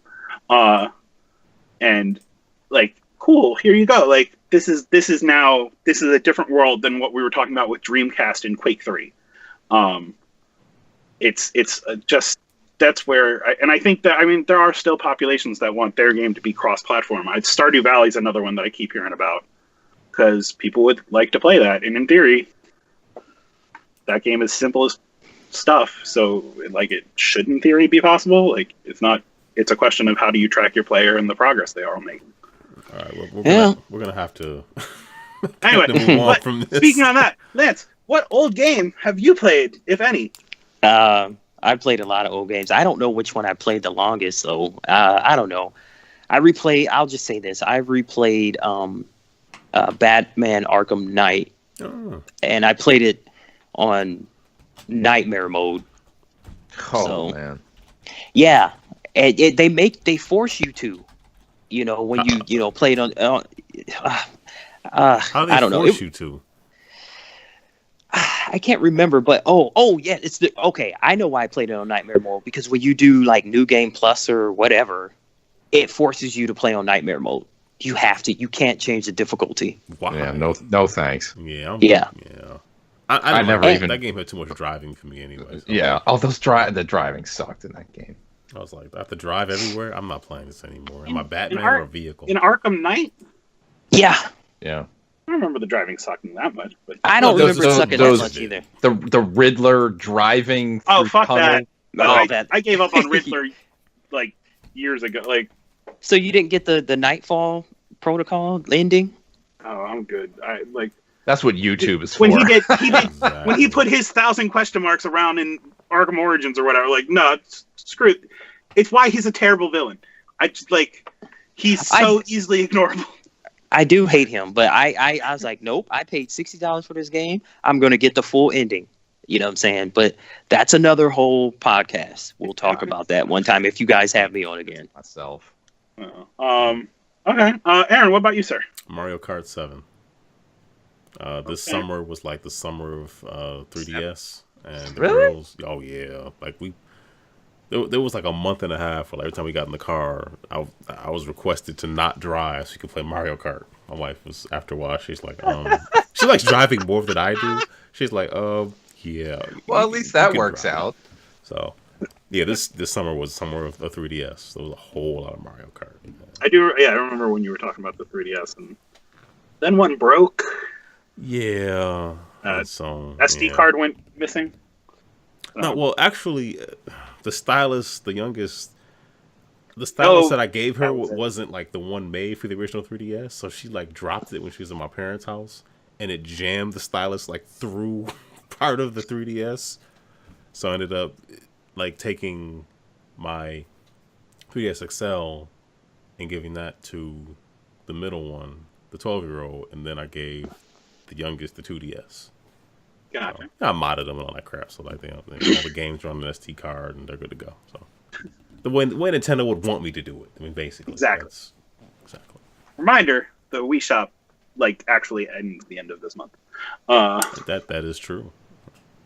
Yeah, but if you don't have any money in your account, then don't worry. Other than re-downloading stuff, you can't do anything. So if only there was another way to play all those games. If only. If only. So I'll finish this out. The World Is Not Enough. I played through that on N64, and that game was a lot better than anyone's ever told me it was. Because I always heard that the other Bond game on N64 was garbage because it wasn't GoldenEye. Well, it was pretty good. It's a game. When I was in college, it was a guy who didn't have GoldenEye, and he had The World's Not Enough, and I would just say, why? No, I didn't play multiplayer. Why would you have bought this game instead of? I didn't. Yeah, I played through the single player, and it was I actually rewatched the movie around that time too, and there were things that I missed, but I feel like I missed them because they are 2000s mentality, and it's 2018, so I was expecting more. And going back, there's one point where you have to jump into this Bond is trying to escape a bomb, and he gets on this rail system, and it propels him forward. And That's I completely forgot the movie, right? It's the middle. It's where you first meet Christmas Jones. Yeah. So anyway, Denise Richard. So he grabs onto this thing and rides it into the bomb pit or whatever. Do I have that? That's a blue cartridge, right? It is. And I kept trying to race to the hole to the entrance, and it would close before I'd get there. And I'm like, what am I missing? And I watched the movie. I'm like, oh, I bet I have to hit that stupid pole. And the moment I did, a cutscene plays. I'm like, oh, I would have probably realized that. Is there an end boss battle for the Reynard guy, whoever the villain is, who was a terrible villain? Yeah. Well, so you are in that sub, and I think you do press a button to make the nuclear rod go into his chest. I guess Watch World Is Not Enough. It was a better movie than I give it credit for. I don't know. I rewatched it. I saw one. I only saw it the one time, and I was not impressed. It is better than I think. I really like GoldenEye, but I was someone who would say the rest of the Pierce Brosnan Bond films were garbage. To me, Tomorrow Never Dies was simple and just you don't have to really understand. Not a whole lot of espionage. It was just hey, this guy is causing atrocities to report on them. People watch cable news. That was the most basic Bond story ever. I was I understand this. Go. And it's better that I rewatched that one. I still have not watched Tomorrow Never Dies again. That's the one with Halle Berry, right? Yeah, Halle Berry, the ice hotel. I don't remember the end of that. The guy with diamonds in his face. I remember her getting out of the ocean. That was something. Anyway, so The World Is Not Enough on N64. I played it. I enjoyed it. I streamed it. So we'll go to our biggest disappointments, and then we will do our we'll give our top 5. People had the option to go to top 10, but it was not a requirement. I'm gonna have to do 10 through 6, but sure. 10 through 6 will be up on the website. So hey guys, I should probably point in the right direction. Anyway, biggest disappointment. I guess I'll start with this one. I was talking to my coworker today, and this was the only one I had blank for weeks. So I was trying to figure out what it was going to be. And he's like, well, what were the things that I remember you being real pissed off about? And write those down. I'm like, okay, that's actually a good way to do this. The whole Telltale thing, everything that happened to Telltale, just how fucked up that was. And then also ArenaNet bowing to internet trolls and firing 2 employees, giving people an undue expectation that their demands can lead to developers being fired. So that was pretty bad. Yeah, those are 2 disappointing. I mean, it's 2018. There was an Olympics, and I had forgotten about that by the end of the year. Yeah, right. So 2018 had a lot of stuff in it, but if we're keeping this to games, those would be 2 of the things that I thought were. I feel bad now because mine actually were games that were just me too. Events, but that's legit. Yeah, I'm glad you brought that stuff up. I mean, that makes me just want to erase my answer and say pass. I feel kind of dang. I mean, no, games are legitimate. I thought about putting Fallout 76 on there, and then I was like, but I wasn't looking forward to Fallout 76, so yeah, that's why I disappointment, should just not- erase what I wrote. not existent. So, anyway, now that everyone's erasing the rest of theirs, A nylon bag. Go ahead. anyway, Aaron, would you like to share your We Happy Few was one of my disappointments because that trailer was pretty awesome. yeah, That- it looked that so product was not. interesting. And I remember I got into the Xbox One preview thing for it, and I was very surprised that they allowed people in the public to play what they had done, because it was so rough. It was, whew, yeah. And then the game came out, and it was not very good. Like, I played for 2 or 3 hours, so it was, there were things I enjoyed about it, but there was nothing there that was pulling me back to continue playing it. And it was a shame, you know. And then after the announcement of Microsoft acquiring that studio, I was thinking, well, did they do it based on We Happy Few? Because there's not much there, if I'm being honest. And this is kind of a silly one. Not silly, but Shadow of the Tomb Raider. That game, within the first hour of that game, Lara Croft does something. And it's not like she does something different than she's done before. I mean, this is one who goes around and steals other cultures, artifacts, and things because she feels she has the right to. Is this the thing that starts the flood or whatever? Yes. Okay. Like her character does something so stupid, and like is like stealing an artifact is wrong. Stealing an artifact that leads to the death of potentially hundreds, if not thousands, of people. Why would I continue playing this? Like, her character is just so flawed to me right now. It's like I don't want to be bothered. It's just, I don't know what, whoever wrote that, I don't know what they were thinking. Like, I don't know how, unless the end of the game is her finding a DeLorean in the Amazon jungle and going back in time and not taking that dagger and killing those people. Why? What were they, I don't understand, like, what the writers, like, do you want us to like her as a character? Like, is she really a Nazi? Like, where are they going with this? I guess my only question is, did she take the dagger so that someone more evil couldn't take the dagger? Mm-hmm. She did. I think that's it. I believe that's actually the story, so that's why I asked it in a question. Okay, but is this I knew person the planning answer. on killing? I don't know. Maybe I should keep playing it to find out, but even so, people die. I mean, it's not like, when you see like just people who are like barely hanging on just get rushed away in water. It's just like, they didn't deserve that. Agreed, but I think, at least from everything I've heard, and I watched a friend play through it, it seems like Lara Croft would try to make an argument for the greater good. I don't think the argument would have a whole lot of water to it, which is I see what you did there. That was okay. But at least, like, she'd say, like, at least tributary. No, what is it? Unity? Is that? I forgot what the bad people are. The bad organization is in that game. Trinity. Trinity. Yeah. That's it. At least Trinity didn't get it, because they would have done worse things. They would have killed one more person than I just did. So, How about, think of it this way. When we were first introduced to the character of Lara Croft in 1996, what was like the first thing she did? she shot wolves?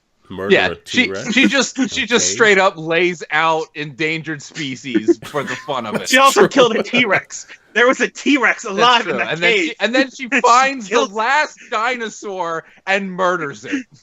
She killed her butler on the way out of her mansion too. So I mean, she Like, just starts off horribly. She and Nathan Drake are just like, we're good people, as they like descend down a rope, murdering people and animals left and right. Pretty much.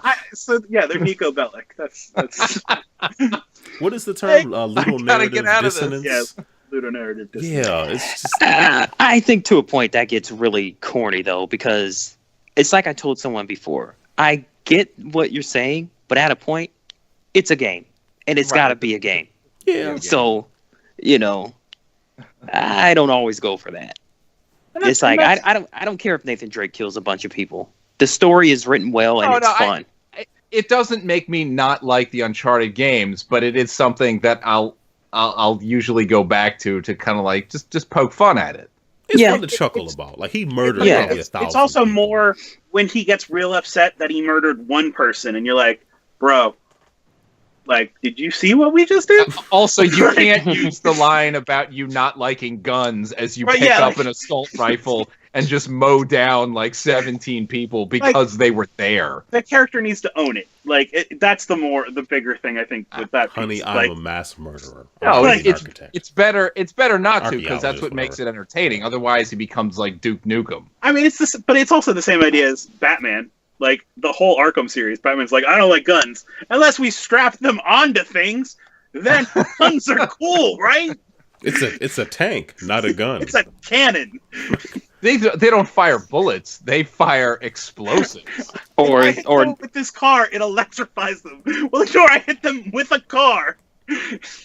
Or hey, that's okay if I punch somebody so hard in the chest their shoulders touch. But I'd rather be taken out. Right, yeah. I didn't kill them. I just horribly maimed them. Right. I made them handicapped. I sent them into a coma that will eventually lead to their death. They're going to go to the Wayne house for maimed. I just boosted the whole colostomy bag industry. Like that. Did you hear what you just said? Okay. I mean, honestly, maybe Wayne Tech is really into whatever. It's all a circle. Anyway. And it rules us all. Mike, what about you? Biggest disappointment? Oh, so the only reason these are disappointments to me is because they were sort of hyped up by, other people who said they were good games. I apologize. Each one, I was like, I don't know, Strange Brigade. I just didn't like the controls at all. I would still go back and play it. I mean, we were talking about playing it online one of these nights. And if that ever happens, I will give it another shot. But I didn't like the way that game felt at all. And Onrush, people were saying, oh, nobody bought it, but the people who played it, oh, it's so good and whatever. I just found it like incredibly confusing as to what I was supposed to do to get any points at any point in time. I don't know. I didn't give it a whole lot of.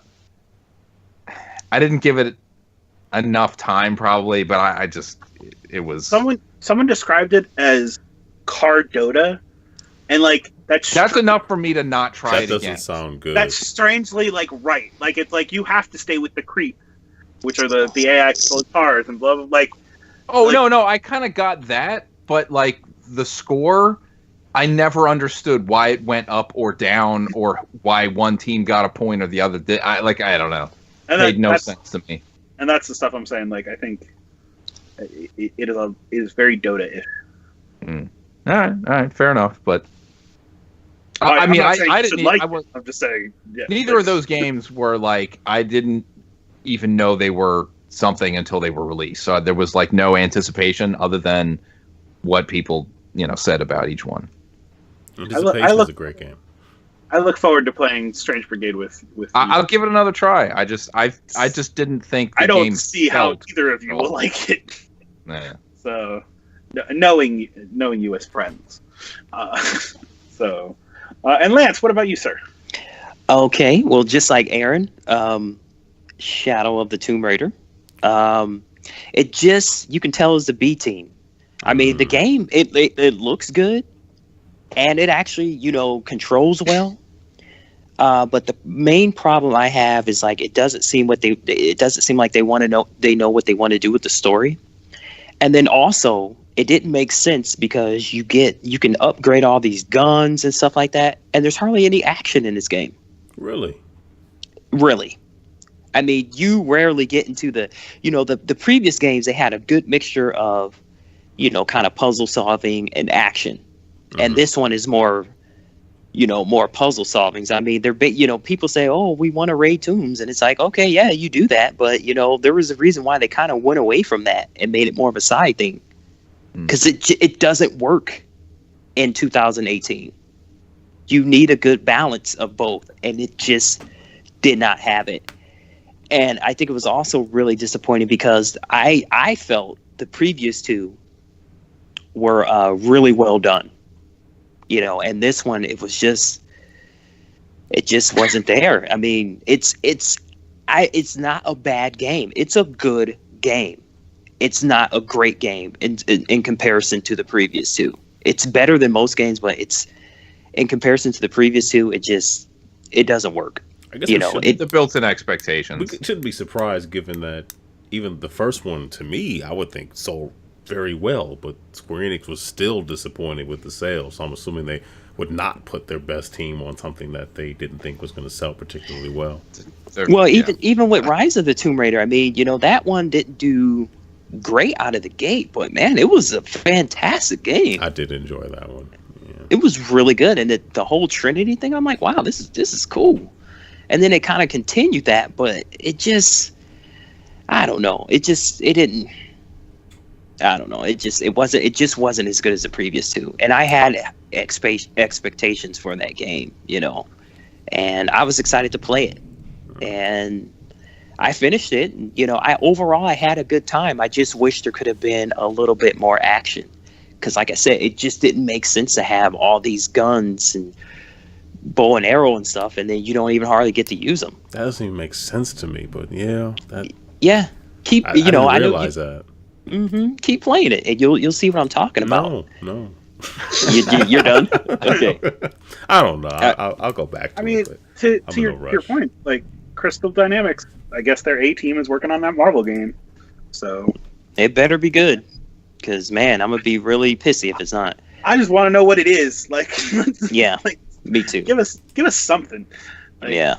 Uh, And then my other disappointment, and this one's kind of controversial because I didn't play it, but once I say the name of the game, you'll know why, and you'll understand why I didn't even need to play it. And that is Assassin's Creed Odyssey.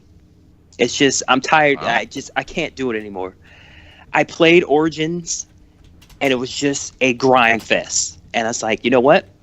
I'm not doing that again. And it's a disappointment because I love that. You love those I was games. gonna say, yeah, you're the Assassin's Yeah. Creed person on my Right. Twitter feed. Like that one I year know, you played but- Rogue and the other one in the same year. Yeah. That's like torture to me. That's You know, and it's just they're now making these games, these RPGs, because that's the end thing, and it doesn't need to be. Assassin's Creed was great because you could finish it in 20 hours, 25 hours at the most. You could do the side stuff after, and you know, you could keep going mission to mission to mission if you want. But with Origins and Odyssey, you have that, you know, if you're not leveled up enough, then you literally have to grind to get to that next level so you can play the main mission. Because Okay. if you don't, I'm glad you're said that. smashed. That sounds 'Cause terrible I got from my perspective. I got into the beta for Project Stream, and I heard that if you play an hour of Assassin's Creed Odyssey, you get to keep it. So I forced myself on Sunday night or whatever night it was to play an hour in that game, not really enjoying it, so that I can eventually and ultimately never play it again. But I can't. But I was gonna say, should but you'll I want own it. to? I could. I'm a problem, Lance. I'm You crazy. needed to own that game. So I ran into that same issue where there was the first boss guy that I could either fight him or the game said, well, he might just see you doing whatever and then he'll attack you. So I get on my horse, I ride to where he is, I'm shooting arrows at him, and it's taking off like a 20th of his health. And I'm like, he still got shot with an arrow. Like, I don't understand, like, what is going on? So I guess that's what you're talking about. I have to Yeah. grind. I'm not doing that. That you know, that's just not fun. You know, it just, the grinding that was in Origins, I was like, I cannot do this anymore. I was like, that's it, I'm done. So once I seen Odyssey, I was like, I'm out. I'm absolutely out. I will never go back to that series ever again. I mean, look, the thing is, Those they are needed strong to. words, man. Yeah, what if Like- they make a game more like the style someday in the future that you enjoyed? Then I would go back. Then I Okay. would What if they make okay, an that's good. Abstergo Keep it an office open mind. simulator in VR? I mean, would you play? No, absolutely not. And that's another thing. They don't know where they want to go with this story. And there again, you had a vocal minority that complained about the present day, which is the main hook of the game, which is why the game exists in the first place. You can't even do this story without that. You set it up, and then you just take it away, and it doesn't make sense now. I mean, I know they have a little bit still in it now, but it doesn't. It just, they've completely gone off rails to pad this game. You know, that's all it is. It's just padding for nothing. You know what I'm saying? I think the last two Assassin's Creed games are the perfect example of how not to do an open world game. Period. Don't do them like that. You know, they're just. I wouldn't have my worst enemy play those games. I mean, if I were a judge, I'd sentence him to play these games because you would kill yourself. You would want to. Okay. I mean, punishment by I have Assassin's said Creed. something like that in a conference, and it was poorly received. I mean, I'm telling you. I mean, I'm not going to get rowdy on this podcast, but if I told you how I really felt, I think we got it. I think how you really felt is coming through. I mean, and the thing that kills me is that you'll have these people like, oh, it's so great. I'm like, when has grinding in a game? People love Origin. Like my cousin loves Odyssey, but then he didn't really play Origin. So I feel like had you not played Origin, you might have complained about Odyssey, which might have gone through it. But because you played Origin, you're like, no, I'm done. So. Yep, I was like, I knew what I was getting into. It looks exactly the same. People, they wanted they wanted it in Greece, and that's fine. I mean, there's tons of settings that they can do, but and like I said, Assassin's Creed, it definitely needed to change, but this wasn't the direction. This was not the direction at all. I don't even know why they're still making these. Like, I have no clue. But I'll be honest, these two sold super well, so they're making them because like people are buying them. So it's just not. It's weird. Well, not weird. That's the wrong word. But there's some controversy, and rightfully so, about something that happens in the latest DLC for Odyssey, for a game that portrayed itself, that sold itself on, hey, your character will be able to be someone you can customize, and they can reflect your sexuality, how you choose to play it. In the DLC, they essentially say, yo, you need to have a kid, and then you have a kid. So and people feel betrayed by it. So I don't think they know what they want to do with the direction of the story. I really don't. And really that, what you just said really goes back to even, when they revealed the game. First off, why in the hell am I making choices in this game? There again, it's just bullet points. They're just going after ticks on the box. There was just no reason for that.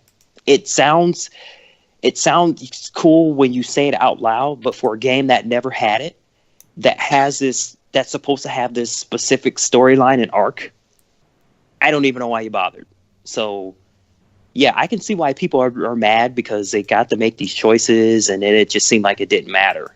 Yeah, like it got taken away. Like they were forced into a very set. It's I don't know. Like, I tried to play Origins. I went back to it several times, and it just did not stick.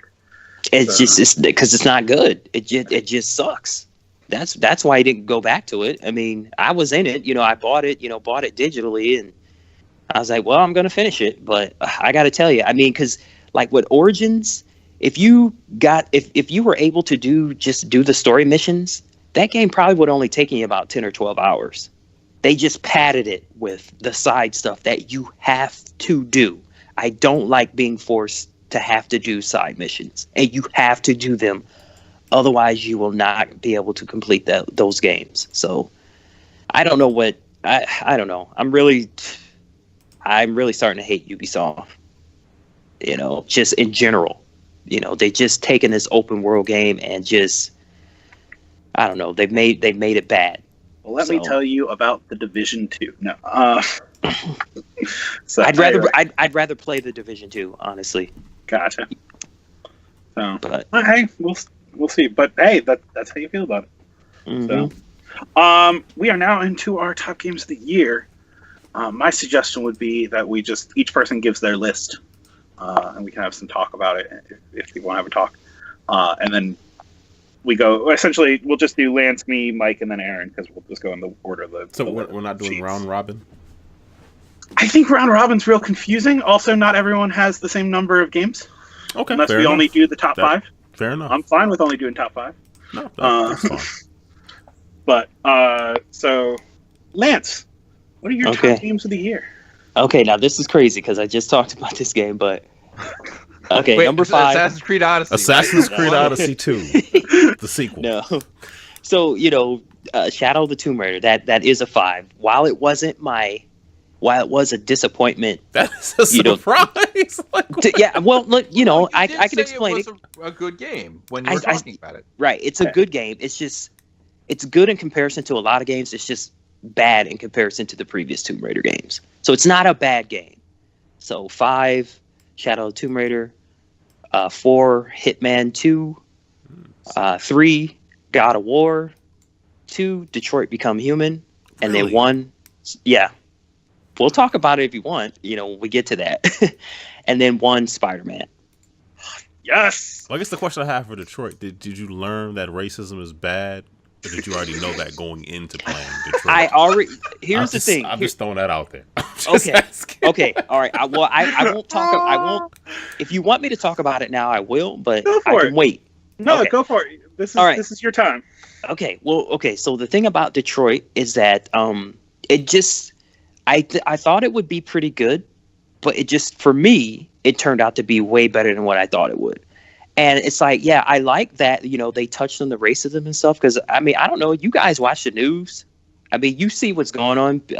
Black people being killed by cops, for walking or, just being. Living. So, I wasn't surprised that they touched on that. Like, I would hear people talk about that game and they're like, well, it's a little bit too on the nose. And it's like, you know what? That's stupid. That means nothing. I don't even know what that means. You know what I'm saying? Art reflects a lot what's happened, with what's happening. So that made sense to me. And I like the fact that they use these androids to tell that story. That was fine. And, with the Quantic Dream games, they always have the choices that you can make. So I like the choices that I can make. And, it just turned out to be a better game than what I thought it would. I just thought it would just be good.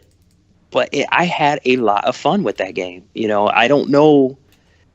I can't really put a finger on it. It just turned out better than what I thought. And it's like when I finished it, I'm like, gosh, I want to go back and, do the other things. I mean, it was just really compelling to me, in every aspect, from the 3 different characters, and it's just, you would see people talk about it and their choices or whatever that they made, they were so different from the ones I made.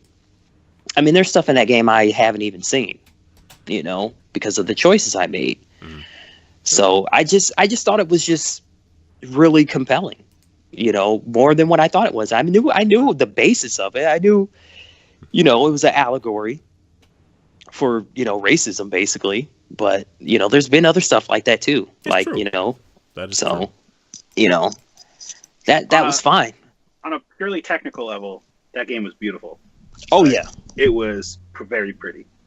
Like, I got, I don't know, halfway through it, and, like, it was very pretty.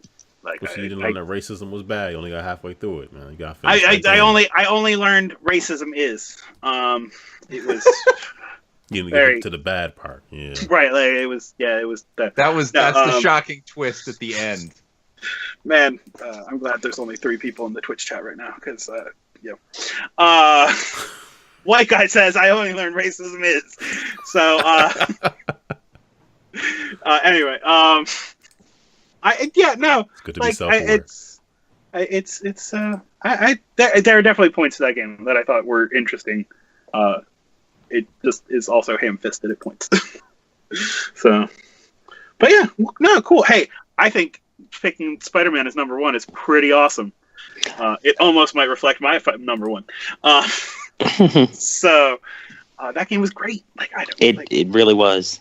And Hitman 2, even though it came out so late in the year, like Hitman 2 was awesome. Like it was. Like it was more of the content I really enjoyed from Hitman 1, and also that they then brought all the content from Hitman 1 into it. Yeah, but they weren't really clear about the instructions, because I heard people talking about, if you buy Hitman 2, you get the remastered Hitman 1 levels for free, and but it's like you have to own it, and you have to own it digitally. You have to own it. You have to own it digitally, and it has to be on your hard drive. You have to have that game downloaded. Yeah. Yeah. So. Yeah, I learned that. If you went to download it again, they still had everything like in chapters. Weirdly enough, even though, but Hitman 2 was pretty good. Okay. I mean, God of War. I didn't finish it, but that was also a very pretty game.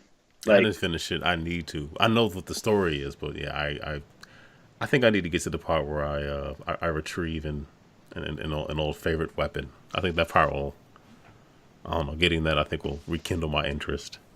Yeah, it's a, I think God of War, it's a good. I think it's a really good game, but there was some problems I had with it. One, there's too much player management, and you never really had that before in a God of War game. It's like, there again, you kind of added these RPG elements to kind of pad it a little bit, and it wasn't needed.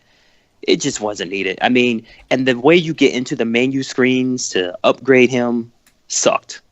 They were just god awful, Also, too, one thing one thing that I liked but didn't like is the beginning part when you're fighting the stranger. It's like, holy crap, this is like the best thing ever. Mm-hmm. The game never gets to that again. It never gets quite that bombastic and good again. The rest of the boss battles, they're like, they're okay. But it never really gets to that point again. And I think that's the one thing that the previous God of Wars has on this one. Those boss battles were just fantastic. They were good in this new God of War. Fantastic in the older ones. Yeah, I didn't like the crafting, man. Some of that stuff just. Oh yeah, that's what I'm talking about. Yeah.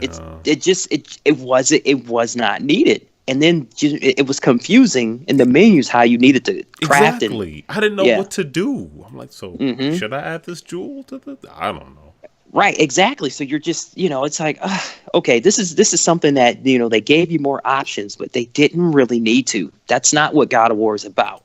I mean, there again, this is another game that needed to change, but I think that was a little bit too much as far as, the crafting and that type of thing. It wasn't necessary. Mm. But the father-son relationship, that was cool. I mean, it was a good game, and and every time you threw that axe and you press triangle and he catches it again, that never, ever, ever, ever, ever got old. No, it didn't. Ever. That is true. That is true. That never gets old, because there would be times you throw that axe and then you're walking far away. You're like, hey, where the heck is my axe? And you hit triangle. It could have been 20 minutes ago, and then you catch it. So yeah, people had this. Athens, and it was like exactly. And people, they had really high praise for this game, and I get it. I love the game. It was a good game. On a scale of 1 to 10, I'd probably give it a 9. But I still think there were a lot of aspects in the previous ones that were better. But I also think that this game, because I know this is the first and probably 2 more, I think I'm going to appreciate God of War PS4 more better when the next games come out. Because you can just tell that, okay, they didn't really get to do everything they wanted to do and say everything they wanted to say. They had a rap, and they did a lot, but there's more to go. So, but it's a good game though. And then Marvel's Spider-Man for being number 1. There again, this is a game I thought it would be good, and it just turned out to be fantastic. That's how you do an open world game. Spider-Man, he levels up naturally. It's a natural progression. You're going to be able to get all those moves just from playing the game. Story missions were really good, and you're not forced to do any side stuff or side missions. You can keep going mission to mission, but it's so fun swinging around. It's like, okay, well, you know what? I'm going to grab all these backpacks because this is just too fun. And then you're doing that, And I also thought it was Game of the Year because the story went in a direction that I would have never guessed. So, that's why it's my Game of the Year. Plus, obviously it's beautiful. It looks fantastic, but it plays fantastic too. So, definitely.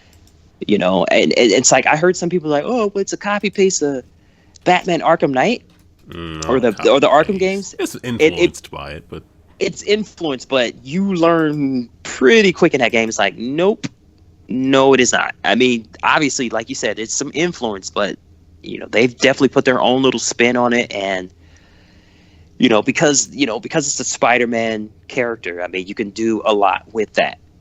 You know, like I'm one of those people. I don't believe that every superhero can have a game. You know, it wouldn't work. Hey, Man Thing deserves a game. I don't care what you say. But you know, Spider-Man really works. You know, like I hear people say, "Well, I want a Superman game," but it's like, I don't know if I really want one, because it's like if I am playing a Superman game and I get killed, that doesn't make sense to me. You're not Superman at that point. You're not Superman then. You know, so. And then, like, the idea, like, what, the PS2 game, the one for the movie, was like, oh, it's actually the city's life bar that you're seeing, right. not Superman's. And it's like, okay, I guess, but then he ends up fighting tornadoes a lot. It's like, okay, that's weird. Mm-hmm. So anyway. Yeah. I'll say this one last thing, and then you guys say your game. This is my question for the show. I think I have an idea of what they might do, but what do you think that the studio that makes Rocksteady, what do you think their next game is going to be? I think, personally for me, I think the easiest one would be Wonder Woman. That just seems like it would be the easiest one to do and to relay, you know, and gameplay on a screen. I think anything else is going to be challenging. So, but I don't know. You're saying this with the assumption that no matter what they're doing, it's in the DC universe. Well, it could be something licensed. It's a Warner Brothers. They're a Warner Brothers studio, so Young Justice. They're going to be. Yeah, no way. Did you play those two Young Justice games? They sucked. I own both of them. I played neither. Wonder Woman. I'm interested in that. I mean, that definitely could work. Like something that yeah. I mean, the rumor is a Justice League game right now, isn't it? Like, or Superman game, but they keep saying we're not making a Superman game. So where all you do is play as Lex. But like, there was a really cool Flash game in development during like early 360, where they showed like, hey, we're gonna like when you're moving, the actual world slows down and whatnot. Like, there's some ideas there that Brash Entertainment had, and unfortunately they went out of business before they could like finish the game. That I would love to see, but that's why I kind of want to also see what the Crystal Dynamics game is from Marvel, because there was that first-person Avengers game that was being made by not Irrational. Who were down in Australia? They made the damn it. It's it's the Xbox game for Games with Gold this month. It's not important. Anyway, they were making a first-person Avengers game where you're like, yo, you're the Hulk, and his arms are just on screen, and you're punching. I mean, the Games with Gold, it's Celeste and the World. No, that was last. That was so since the. I've seen. You're talking about. Talking about though. Yeah, it's the one with the gas mask. Metro. I can see. No, the logo for the. It's not a Borderlands. No, it's gas mask. Whatever. The logo for the studio is a gas mask. Is it red? No, I think it's gold. I'm just gonna go look up what Games with Gold is right now, and I'm just gonna because it's go to Google and search for the word Google. Yeah, I mean, right now it's literally that World Rally Championship and Far Cry 2. Or maybe it was the ones that just went off. What way was there was an Xbox One game? The terrorists were on cards. It was an open world game. Open world. Whatever, it doesn't matter. You know what? I'm just gonna look up Avengers. Terrorists on cards. I'm thinking of that PS2 game where you at the end of the game you get into a fist fight with Osama bin Laden. No, it wasn't. Yeah, no, it wasn't a terrorist hunter. Now it's gonna bug me. Well, we can come back to it once you find Mercenaries? Yes. Who made Mercenaries? Oh, Pandemic. Pandemic. They were working on an Avengers game where like it was all first person. You were either Thor, Iron Man, Hulk, or Captain America. And like Hulk was just like, yo, I clap my hands together and there's a radiation wave. They're all dead. Like, anyway, yeah. That was a good segue. I don't know why we went off on that. Why I went off on that, really. But anyway, I guess I'll do my top games for the year. I'll speed through optionals real quick. Starting at 10, Mega Man 11. Wow. Hey, I beat a Mega Man game the year it was released. This is a first. And I borrowed it. Ever. I might have done that with Mega Man X. Mega Man 11 was it was a cool, they brought the changes to the design where, you could decide how you were going to power up, and you had 2 options with the change gear system, and, it was a fun game. I enjoyed the boss design. I played through it on Switch. Aaron now has my copy. Yeah. I think you do. Nah, I do. It was a fun one. I also played BattleTech. This was a turn-based strategy game on the PC. You like giant robots? No. Welcome to giant robots that are the exact opposite of Gundams. They overheat if you walk too fast. This is supposed to be fun. It's the more realistic version of mechs. What if they were actually giant tanks that you have overheated to be when you walked? Yeah, I you can have see to be the appeal of that. Yeah. You have to be concerned with how you distribute heat, and you don't want to put too many ammo caches next to each other, because if that part of the robot takes too much damage and they explode, that's going to put a giant hole in the side of your mech. Ventilation. Yeah. Well, if you're on an ice planet too, your mech's not going to overheat, most likely. Lost Planet. So BattleTech was a lot of fun. I played through most of it on a playthrough. It was also brutal. You could get yourself into an economy place where you didn't have enough money to in the BattleTech lore. It's not if your mech's gonna get hurt, it's how much. You want to limit the amount of damage you take. If you took too much and you didn't have enough money to repair and then also pay back the loans you've taken out and whatnot, you could really put yourself in a world of hurt. So you had to balance all of those issues. 8 Super Smash Bros. Ultimate. I've heard of that. The music awesome in that game. I enjoyed unlocking characters. I haven't touched it since. Mostly because I just don't have anyone to play with right now. We played it at Extra Life. I've had people over for the holidays and whatnot, so we play with them. But it's too chaotic. I'm too old. I like it. I have it. I like it. 8-player is real chaotic. And that's all we really played. Blindingly Extra chaotic. Life. Trying to follow your character is tough. And that they keep embracing the GameCube controller. Cool. Hey, I'm all for it. WarioWare Gold on the 3DS. Hey, do you want to play all the WarioWare games from all the generations in one platform? And also Wario's trying to make a gaming event because he thinks he can fleece suckers.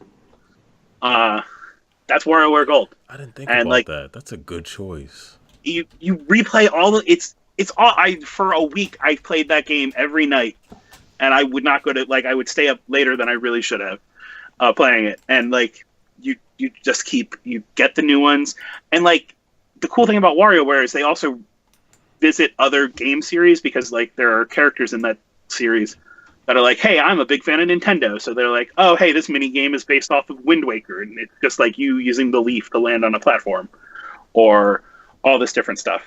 And but Smash Brothers, actually both of them are probably the same for me. They embrace hey, let's look at the wackiness that we can do with Nintendo's legacy stuff. And it's what I enjoy. I love Smash Brothers for the items that come out and for the characters that are in it.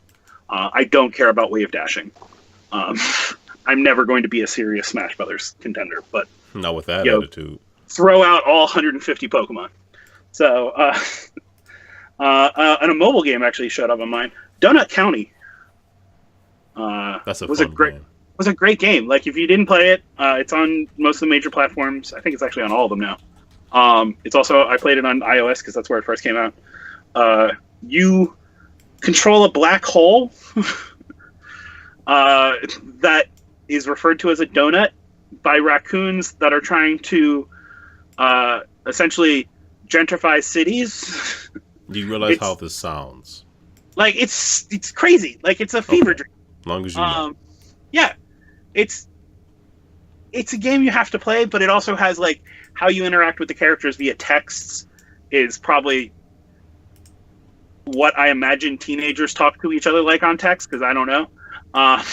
Especially when one of them is a raccoon. Yeah, one of them's a raccoon. But it's also that the character is so self-centered. He's only in it so that he can get his drone, and it turns out you think like you open this game and you think they're like literally delivering donuts and like what's happening here, and then you realize like no, actually the donut is a way for them to get rid of the people that are inconveniencing the raccoons from developing the area how they want to develop it. Yeah, but the getting rid of is such a strange where they go that it's a weird like Katamari like game. Like Yeah, it is. it's like this could have been 10 years ago. This could have been like, oh hey, this is the next game from the people that made Katamari Damacy. You fill everyone into a giant hole so that the raccoons can make a junk city. Yeah, and they're just thieving stuff from the above. Yeah, it's on Switch, it's on PS4, it's on Xbox One, it's on all mobile platforms. I think now It's on Android now. I believe it's on Android. It wasn't before. Check it out. Like it was a lot of fun. I think it was like $1.99. And the music's really good in it. So now we're into my top 5.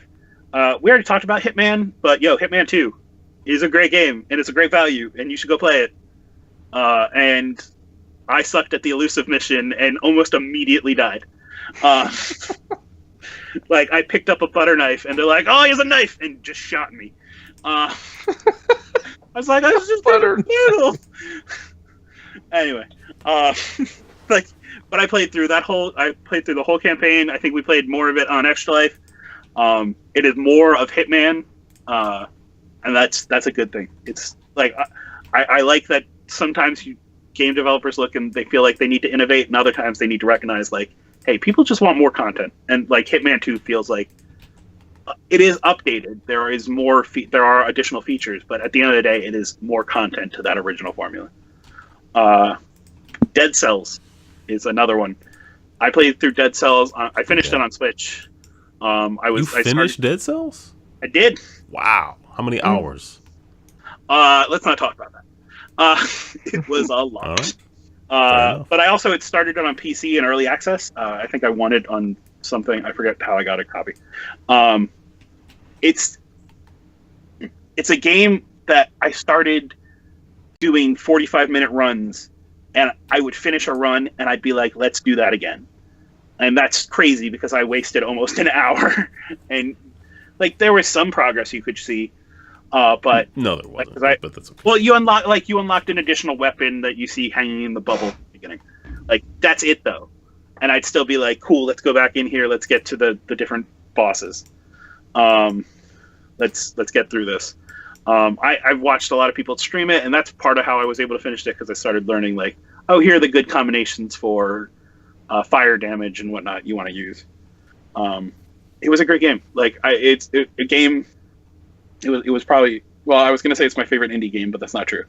Talking about indie games now. Pokemon Let's Go Eevee is my number 3. Hey guys, Pokemon Let's Go, which was a game I was not even like interested in when it was coming out, is a game I put something like 100 hours into. And it was great. It's a retelling of Pokemon Yellow, just with the Go mechanics from Pokemon Go, and being able to play online now, and being able to trade your Pokemon from Go.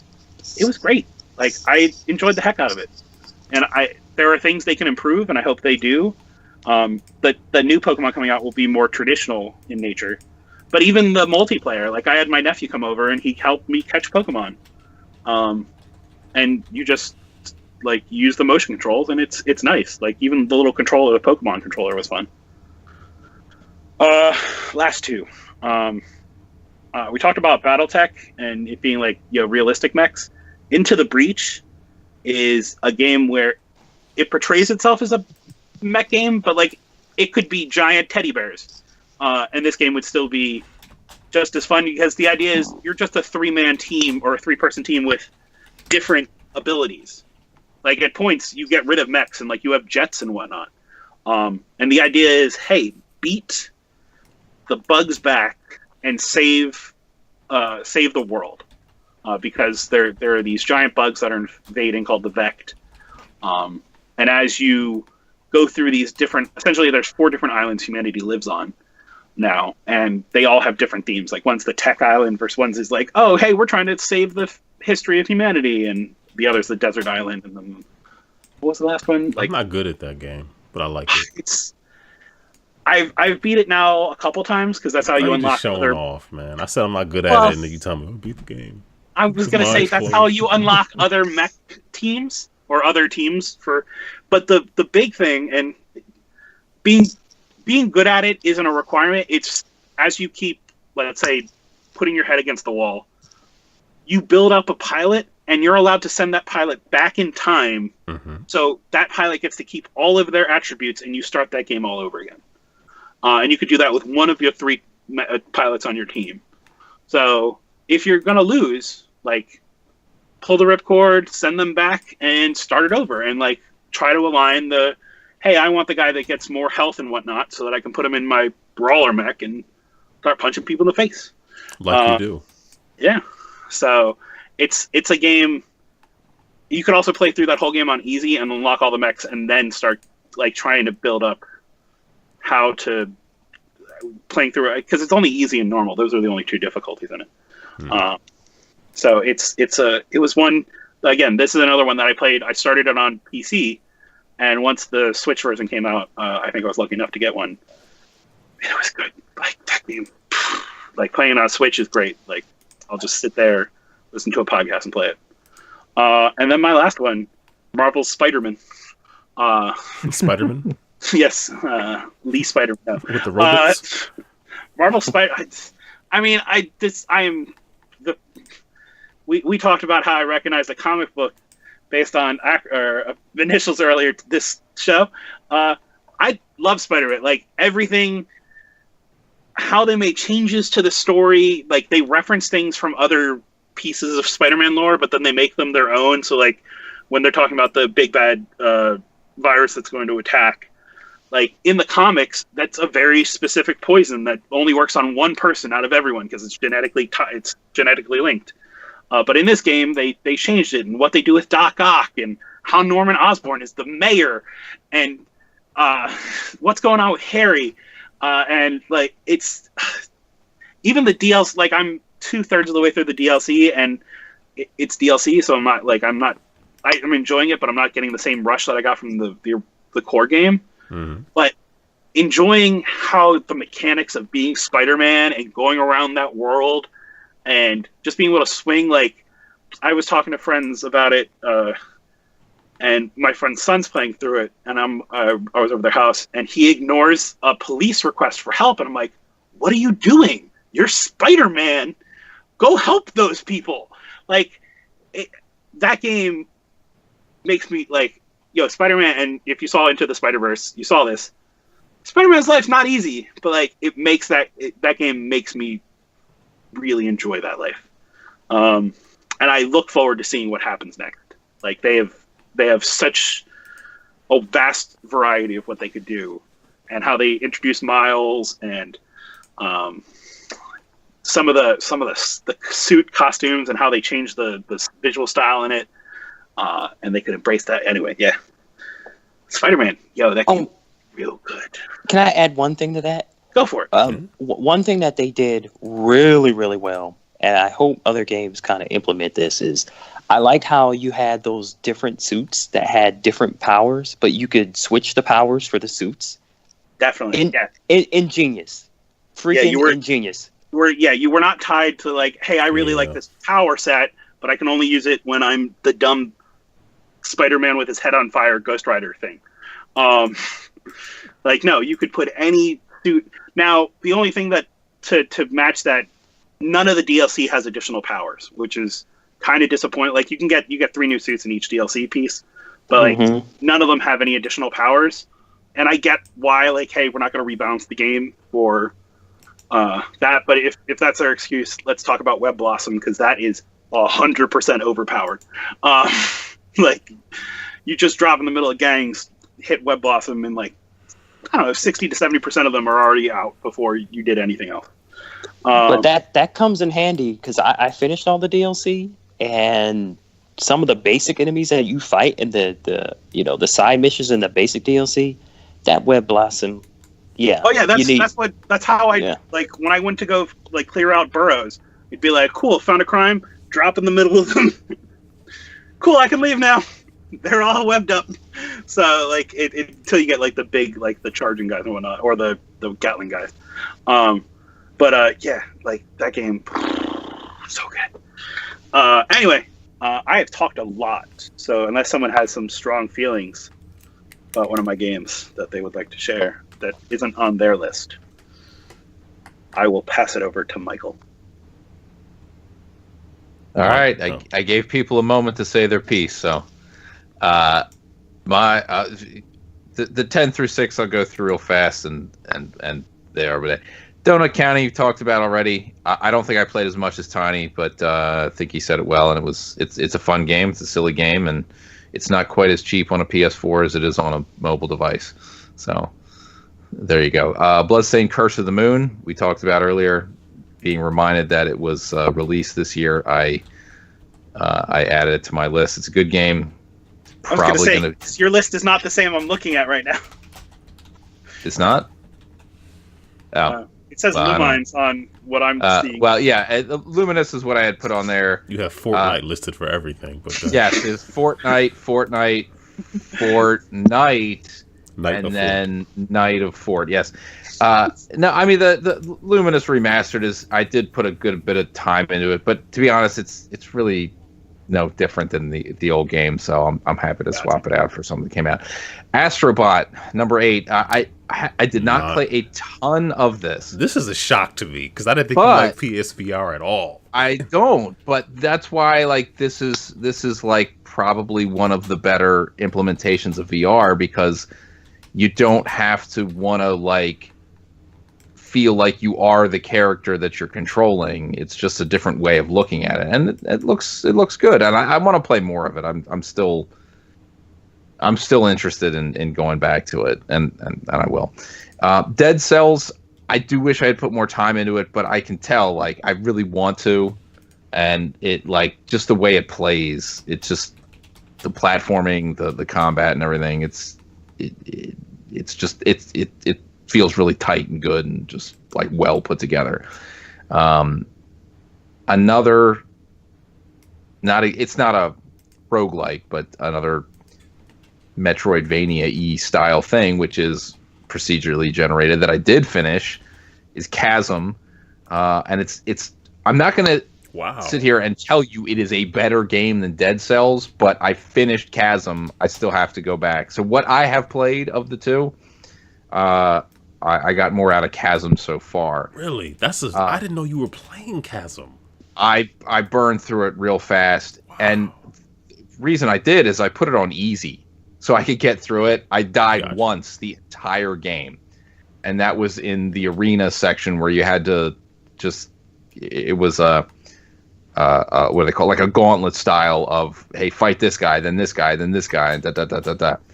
And I thought it was optional, but it turned out it was actually required to finish the game.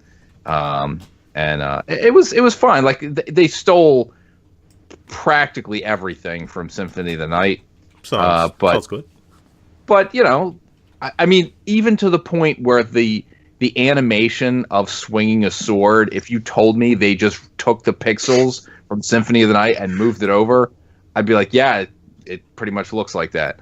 But it was still good. I mean, like the music was really, it could have been a lot better, but it wasn't bad. It just was not memorable. And but the graphics were good. I like that, and the controls were real tight, and you know they even like not just like swords, but there was like a good variety of weapons, including some whips and things that you could use. So I enjoyed all that. It was all right.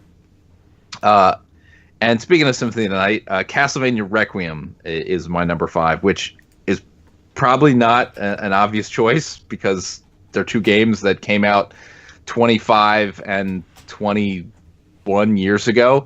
But as I mentioned on previous podcasts, whether you want to call it Rondo of Blood or Dracula X, the first CD-based Castlevania game, which I have fondness for. It's a very good version of it. It's in English, same as the PSP version, which is essentially what this game is. I played through all that, got all the trophies, went through right into Symphony of the Night with the new translation. this is the first time I've ever finished Symphony of the Night in English. So it really helped me rekindle my appreciation for Castlevania in general and the game itself and the characters, not just of Alucard, but of Richter, who, like, you know, you play it in, like, as I did in the past in Japanese, and it's like, yeah, he's there, and I get him, and I remember who he is and everything, but what he's saying and stuff, it's like, you know, I don't get anything out of it. So I just, there is a YouTube video, I think I mentioned this on the show, of like a guy, I don't remember who did this, but look it up, I'm sure, who's like, we're going to compare all of the Belmonts and who is the most powerful and whatever. And the reasoning he gave for excluding Richter seems so arbitrary and stupid. It's like, there are so many things about Richter's character that, like, dude, he is probably number 2 on the list. And the only reason you would put Julius above is because he, even though you never saw him do it, actually defeated Dracula for once and for all, supposedly, whatever.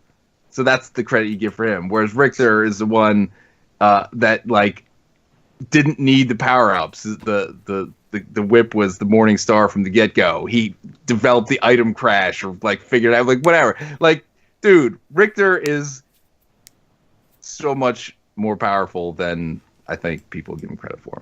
Just wanted to say that. Number 4, Celeste. I wish I had been able to finish that game. It is infuriating at times. It is. But I developed a way of playing it, which is I will play until I feel more frustrated than I'm progressing. Like, if I have died a dozen, 3 dozen, 100 times or whatever, and I'm just like, I will just stop for the day, and I will pick it up, and inevitably I will be able to advance. And there are some days where I am not able to complete any more than a single screen. And as soon as I do it, I'm like, I can't. I'm done. I'm save and quit. And I give the game full credit for allowing you to pick up from that moment in a save. You don't need to go back to the beginning of the level, whatever. That's great. There are options to make the game easier as necessary in the options menu. Haven't needed to do any of that yet, but I'm on level 7, which I think is the last, like, normal level. I saw a thing about a level 8, which you need to. I don't know, but it's not just a very well made platformer. But the story in it is really the reason I want to keep going through it, because, like, I don't care about Super Meat Boy or games like that style of game, which Celeste is, where it's just die again and again and again until you get it perfect. I don't find that fun. Mm-hmm. I appreciate it. I get what is involved in making a game like that and making it feel good. I hate the thing where it's just like, well, you jumped down this thing and, well, you couldn't react immediately and you didn't know you had to do this dash perfectly to the thing. But now, like, if you figure it out, not only do you have to figure it out, but then you have to do it perfect and do enough things perfect in this one screen to be able to advance. And some of them are, you know, easier to deal with than others. So I like all that, but it's really the story that makes me want to finish it. And there are, I'm sure there are other games that tackle the subject of things that, you know, your character is going through and dealing with, but it does it in a way that I really appreciate, and you know, I like it. I'll leave it at that.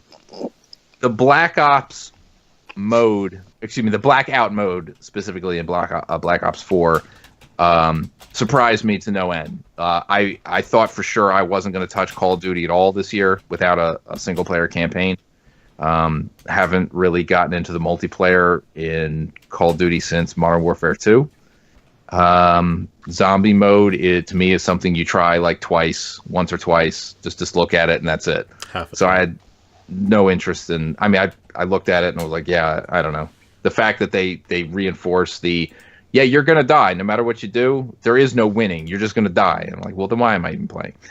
But the Blackout mode, it is what PUBG for consoles should have been. The fact that they when PUBG came to Xbox, they tried to shoehorn everything from the PC version, all the little add-ons and attachments and the menus and all that. It was a horrible idea. They should have never done that. This is just how that should have been, which is streamlined for button prompts. Make it easy. Make it quick. Make it optimized for console play instead of sluggish garbage. So yeah, I don't know what they were thinking, but yeah. So this gave me what I wanted a year ago when PUBG came to Xbox. It plays really well, and I'm playing a lot of it. And going to play more of it, I'm sure. My number 2 game, as frustrating as it was as I played it at times, The Messenger is a fantastic game. I would say if you like 2D platform action games, there's few that I played that are better overall. A lot of the music is very good.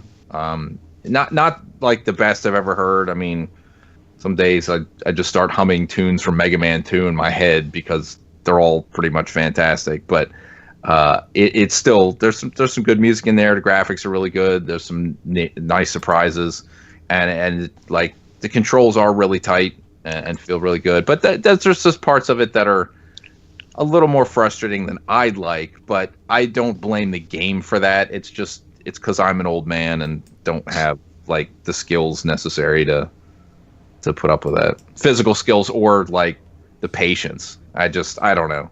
Some days I just don't have the patience for stuff like that. But it's just, yeah, it's a great game. And what will probably be surprising to a lot of people, my number 1 game of the year is Sea of Thieves. That's a surprise. Not a surprise. Not a surprise at all. You play that game like all the time. My combined time between the pre-release and the final release that I played, it was over 160 hours just in 2018 alone. We still do play it from time to time. The thing that really helps me out at this point is one of my friends, Kevin. He got into it so hardcore. I think he put something like 500 hours into that game this year. And he reached the legendary pirate status, which unlocks higher level quests. And when he is in the party, we can all get in on it and reap the rewards when you do a 3 to 4 hour Athena quest, Athena chest quest. And then when you turn that in, it's worth, I don't know, many thousands of dollars. And it's, I mean, what are you really getting out of any of it? Accumulated money, some cosmetic stuff, whatever. But there are things about it, especially in the beginning, that I was unbelievably fascinated by this concept of like you can just get in a ship, you do everything you like. If you're by yourself, like dropping the sails, turning the sails, charting the course, keeping an eye out, turning the wheel, doing and it just works. I do wish there was more, but for what I put into it, it would be probably disingenuous for me to pick anything else because of what I got out of it. At this moment, I don't know that I feel the same way anymore. I mean, I'll still be interested in playing it, but I feel like I've got most out of it that I need to. But how many games do you play for 160 hours and still want to play all the time? Yeah, you're right. You get a good amount of content out of it in a whatever amount of time you want. When I was working on, hey, what are the categories going to be? I always put up like best moments in, and the whole reason was for thinking about when me and Ben were playing the beta, we just that was a great time. Like that was a memory that sticks out in 2018, where just the dumb stuff we did, and eventually we got in a fight with another group of pirates and started getting griefed. But it was a whole lot of fun. Like that game. I am glad that you got so deep into it and had a group of people that Yeah, play around with it. and just as an aside for what you said, when we play nowadays, encounters where people just want to grief you are much more rare. They have things in place like you can put an alliance flag at the top of your ship, and then people have a reason to not fight you. They will join your alliance, and then they will share in your treasure when you turn it in. So they incentivize other players to cooperate instead of fighting each other just because. Now that doesn't mean somebody's not going to want to come and kill you just because, but there's reasons for people who care about anything that you can turn in to to help you instead of hurt you. Yeah, I mean, if only they would have maybe implemented some of that stuff, I don't know, prior. Sure. No, that would have been better. Absolutely. But better late than never, though, right? Yeah. And it was, I enjoyed the journey of seeing how it slowly evolved. And they're still adding content, right? Sure. Yeah. In fact, I think they're calling it Arena or whatever. To engage more personally with more other players. That's supposed to be coming sometime. I don't know if they said early this year, but sometime this year. So that might be something. I don't know.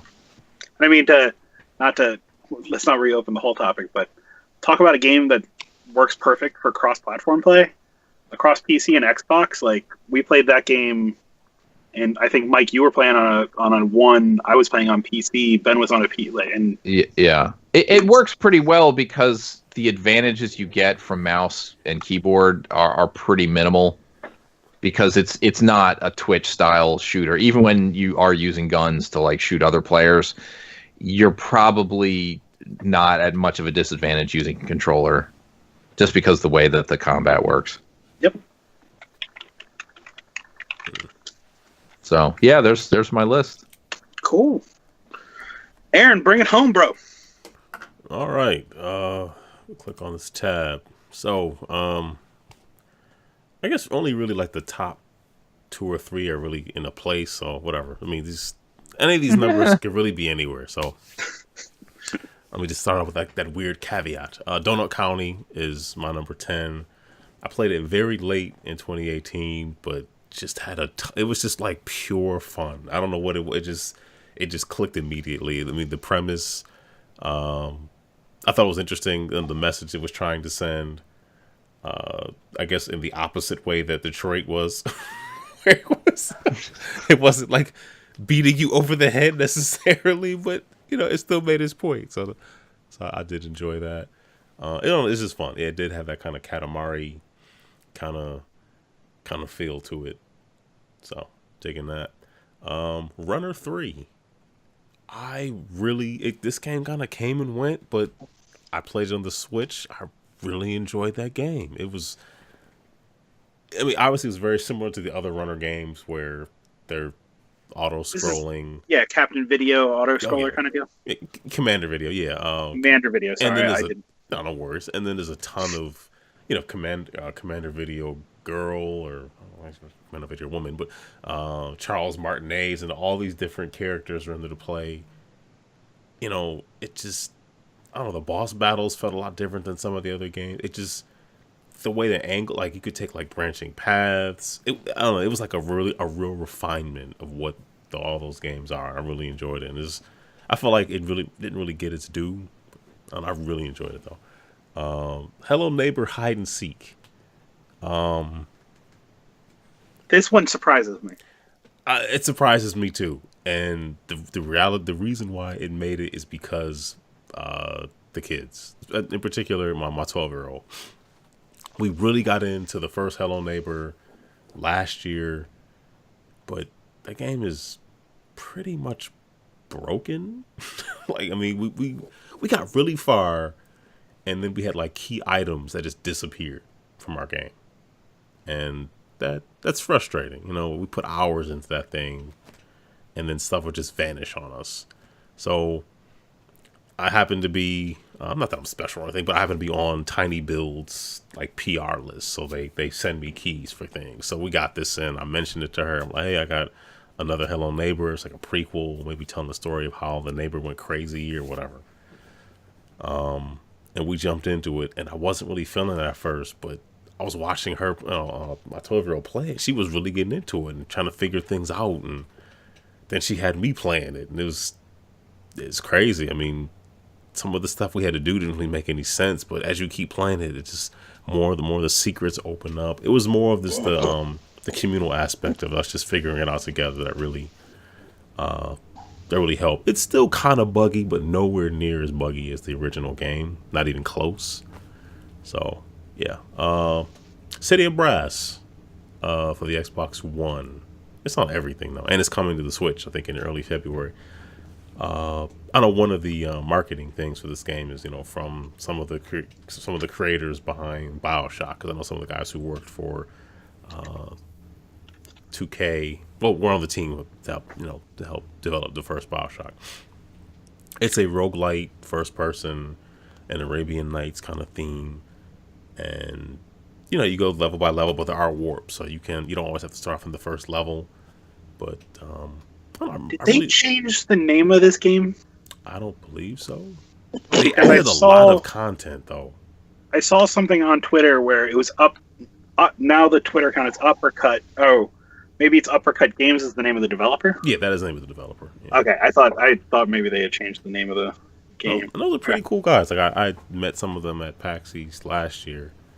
I like the game, and I'm glad it's coming off of the Switch because it'd be kind of fun to play it on on the go. But it's it's a genre that we're seeing a lot of, but it's really well done. It looks good. It controls very well. I'm digging it. The Gardens Between. I have this on the Switch, but I think it's available on everything. This is the game where you're on this island. There's a male and female character, and you don't control them directly. You just kind of control what they advance to, and you have to solve these sequencing puzzles and things. That's not a really great description, but it's just a lot of fun, just figuring stuff out in that game. And the music, it's really calming and relaxing. It can get tricky, but The Gardens Between is a really well done game that I don't think got a whole lot of. I don't think a lot of these games. I don't think they got a lot of games on you guys' list too. Didn't really get their due, but they're really good. So, I think it's different in that you don't control them directly, but you just kind of control what they advance to. And there's also other elements around the levels that they kind of rotate that you have to manipulate as you're manipulating the main characters and what they're able to see and interact with. So I dug that. Is it black and white kind of where black and white? The Peter Molyneux game? Obviously, there's not a giant animal you're manipulating, but the townsfolk in the game, you would give them boons and whatnot, but you didn't control them directly as they developed. You would just kind of either help them or hinder them. I didn't really play black and white. I have a picture of it in my head, but I really didn't play. I've just seen gameplay. I haven't played it, but there is a Let's Play on the website, so I did play a bunch of it. If you want to check it out. I think you would like it, honestly. I think I'm trying to compare this to a game from 18 years ago. I don't understand why. No, I'm joking. No, it's good stuff. Very popular game that people know. It's not at all. It's just it's just like Populous. It's like a cross between Populous and Fable. Why are these all Peter Molyneux games? And Goddess. It's like a mixture of all those things. Let's see. Number 5 is Yoku's Island Express. This is the pinball Metroidvania where you are a dung beetle. I hear so much about this game. It was so good. I have not played it. I finished it on Xbox One. I dug it, man. It was fun. It's kind of the bosses and stuff aren't really all that difficult, but the challenge I think is in the progression. Figuring out how to get to places. You'll see places you need to get to, but you just can't go. You have to have, paid enough fruit to unlock this bumper, to get over here, to get over there. I don't know, the writing was pretty funny. It was fun. I really enjoyed it. And the whole pinball thing was kind of cool too. Mike already talked about it, but Astrobot Rescue Mission. That's that's like the killer app right there for the PSVR. I let the kids play that the other day, and they were just, their minds were like blown. So, let's see, Bleed 2. I struggled with whether or not I was putting this on the list, but I ultimately did because I just love this game from beginning to end. It is very similar in the style of Bleed 1, where, if I'm remembering correctly, it's almost like a twin stick shooter, but it's a 2D platformer. So you use the triggers to jump, but you just like aim, if memory serves, with the right analog to shoot. It's just like a straight action pack, like just, it's nuts. There's just projectiles everywhere. You're deflecting huge, almost screen-sized bullets back at bosses. It's just a crazy, kinetic, just action platformer game. It's awesome. It's really good. You can't go wrong. Even if you get the first one, you can't go wrong on Bleed 2. It's just awesome. So, yeah. Number 2, Monster Boy and the Cursed Kingdom. You know, Mike, I was sort of taken aback that you spent so much time playing Chasm, because I didn't really think that kind of thing was your speed anymore. But I feel like if you really like Chasm, you will really like Monster Boy. I mean, the writing is good. The graphics are, I mean, it's firing on all cylinders. I'm not finished with it, but it has really made a good impression on me. I'm really enjoying that game. And it's like just the right amount of challenge. So, the bosses aren't too tough, aren't too easy. It's just falling right in the sweet spot of a lot of different areas. And there's definitely some Metroidvania stuff to it, because you'll earn abilities as you unlock the different animals or what have you, and can return to areas and get a little bit further in. And then my number 1 is Minute. I love this game. MINIT, Minute. It's the game where you literally have 60 seconds to beat it. And not really, but like you start the game, 60 seconds count down, whether you make progress or don't, you die. And I beat it in a day. It's not a long game, but it's so good. It just, how you make progression, like, you know, you can really hold one item at a time. So like you'll start off with the sword, then you'll get like the watering can, and it's a really good game. It's like this, the concept of it and how they executed it was just phenomenal. It just really came together for a game where you say to somebody, well, you play it 60 seconds at a time. It looks like you were crazy. Like, what do you mean? But you can make progress. Like, the first checkpoint you start off in, if you do some things in that 60 seconds, you can find the other, you know, place to respawn. And there's many of them. And I don't know, it's just a really cool game. I really dug it. I've never played anything quite like it, and it stands out to me. And it was some of the most fun I've had this year playing the game. So my number 1 is Minute, which is on pretty much everything. So It's very good. I played it on Switch. Oh, did you beat it? I did not. You should beat it. I should beat it. So, yeah. So those are the games that were in my top 10 for the year. And me being me, of course, I did add some other things onto my list. I had like worst game of the year. I put like Pilot Sports for the Switch. That game is trash. I would just like to remind, I was asked to make this concise. Yeah. And too late for that. We're almost at 3 hours. Too late for that. Lance, you still awake? You still with us? This is still pretty concise for a game of the year. Yeah, I'm still here. Yeah, actually it is. So actually it was a tie between Pilot Sports on the Switch, which it's on other things as well. Basically, imagine Pilot Wings, but awful character designs and progression that you can't really make, because it wants you to like be perfect and get golds and things, and gives you absolutely no real chance at doing it. What is this game called again? Pilot. It's on the site. He Pilot introduced Sports. a worst games category, and then it's the only one to actually identify one. It's awful. Pilot Sports? Yeah, just go to GameEnthus.com and just search for Pilot Sport. You'll see my video. It's not a good game, like, at all. Oh, I think I saw your video of this. Yeah, the character designs are just and then Rally Racers was a really terrible kart racer. It came out on the Switch. I think it was on mobile platforms. This has even worse like character design, and apparently I think it's coming to the Xbox One and PS4. Awful game. Just hot garbage trash. So Hot garbage trash. Yep, it's redundant, but it's necessary. And because I'm still talking, I made up my own. You know, I have to sneak in like a ton of games because I'm crazy. Cut off the mic. Cut the mic. I know, right? I have the very unique game that didn't make the list category. The band is playing right now. And it really is. The hook is coming. Go home. Kabounce, which was like a 3D platformer pinball, competitive pinball game that I really wish would have got some more love. Much like Laser League. That was a game that got like no love. That really deserved some. Horizon Shift 81 was a very unique game. Imagine like Space Invaders, but enemies are coming from the top and bottom. You can switch at any time to shoot in either direction. You can also rescue people coming from either direction towards the center. There's a video up for Horizon Shift 81 on the site now. It's on the Switch. Great game. Fantastic.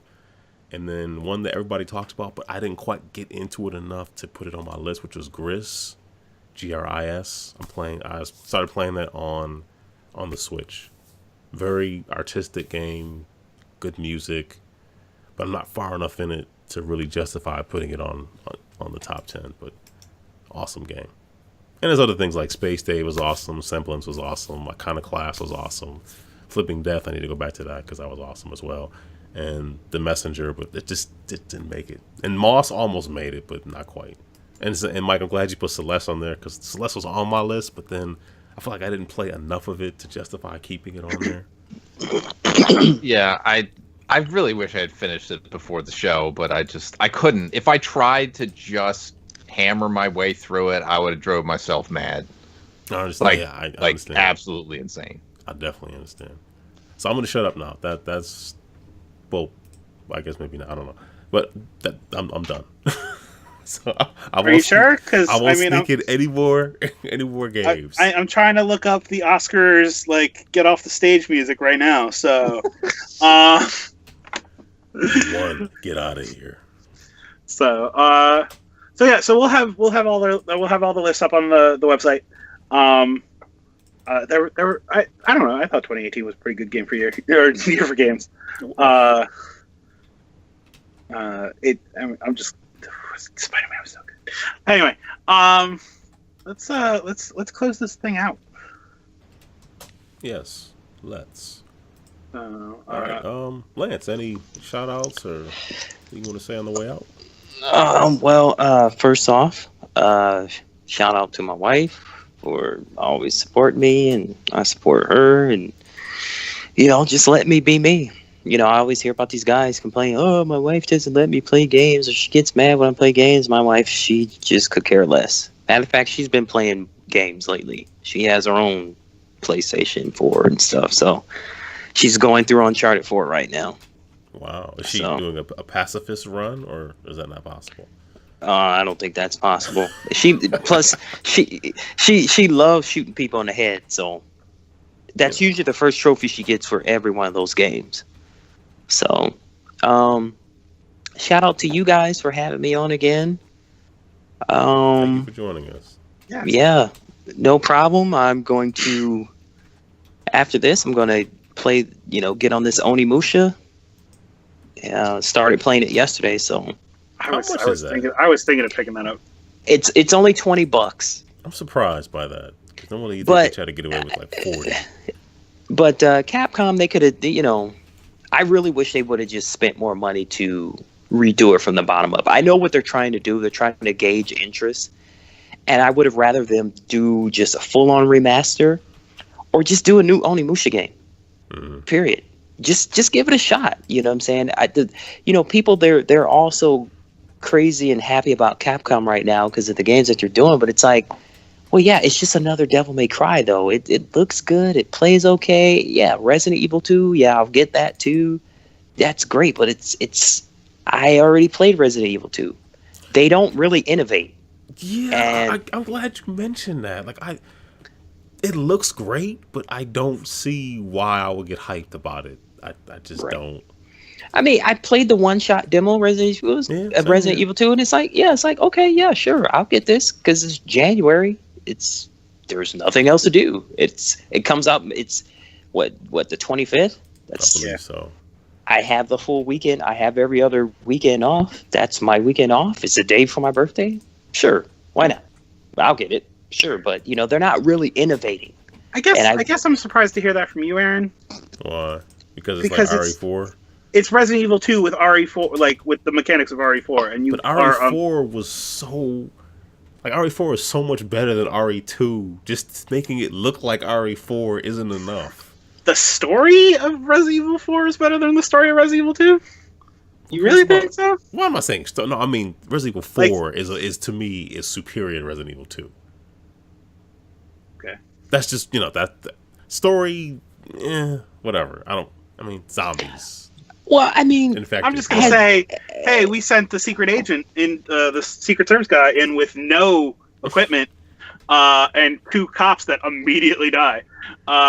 Who didn't really like him very much, to be honest with you. I just, it seems like, and I haven't played it because the game comes out in 7 days, so I'll just wait for that. Like it just seems like a good marriage of hey, here's Resident Evil 4's control scheme and mechanics kind of in Resident Evil 2, which is I think probably was a very popular Resident Evil game. I understand the appeal. I don't understand the hype. I'll put it that way. Yeah, Resident Evil 2 was a big ass deal. Like, no, I agree. I thoroughly enjoyed it for the N64. It's the version I played most. And see, you played finished. While it's amazing, a very bad version of that game. No, I mean, you mean sound wise?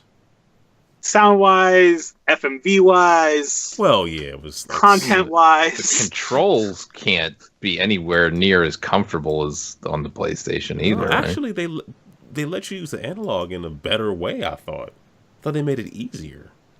Well, I never played it, so I don't know what you're referring to. Anyway, we'll see. Yeah. This is one we'll see. Like, I would also love them to do a Resident Evil 8 because I think the changes they made to Resident Evil 7. I really enjoyed Resident Evil 7. I played through it multiple times now.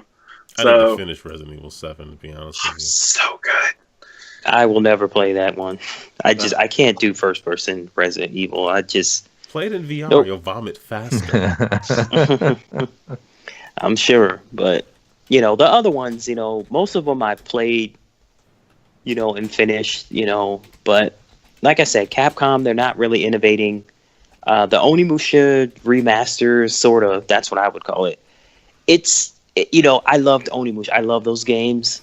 But they should have just made a new one because those mechanics just don't work in 2019.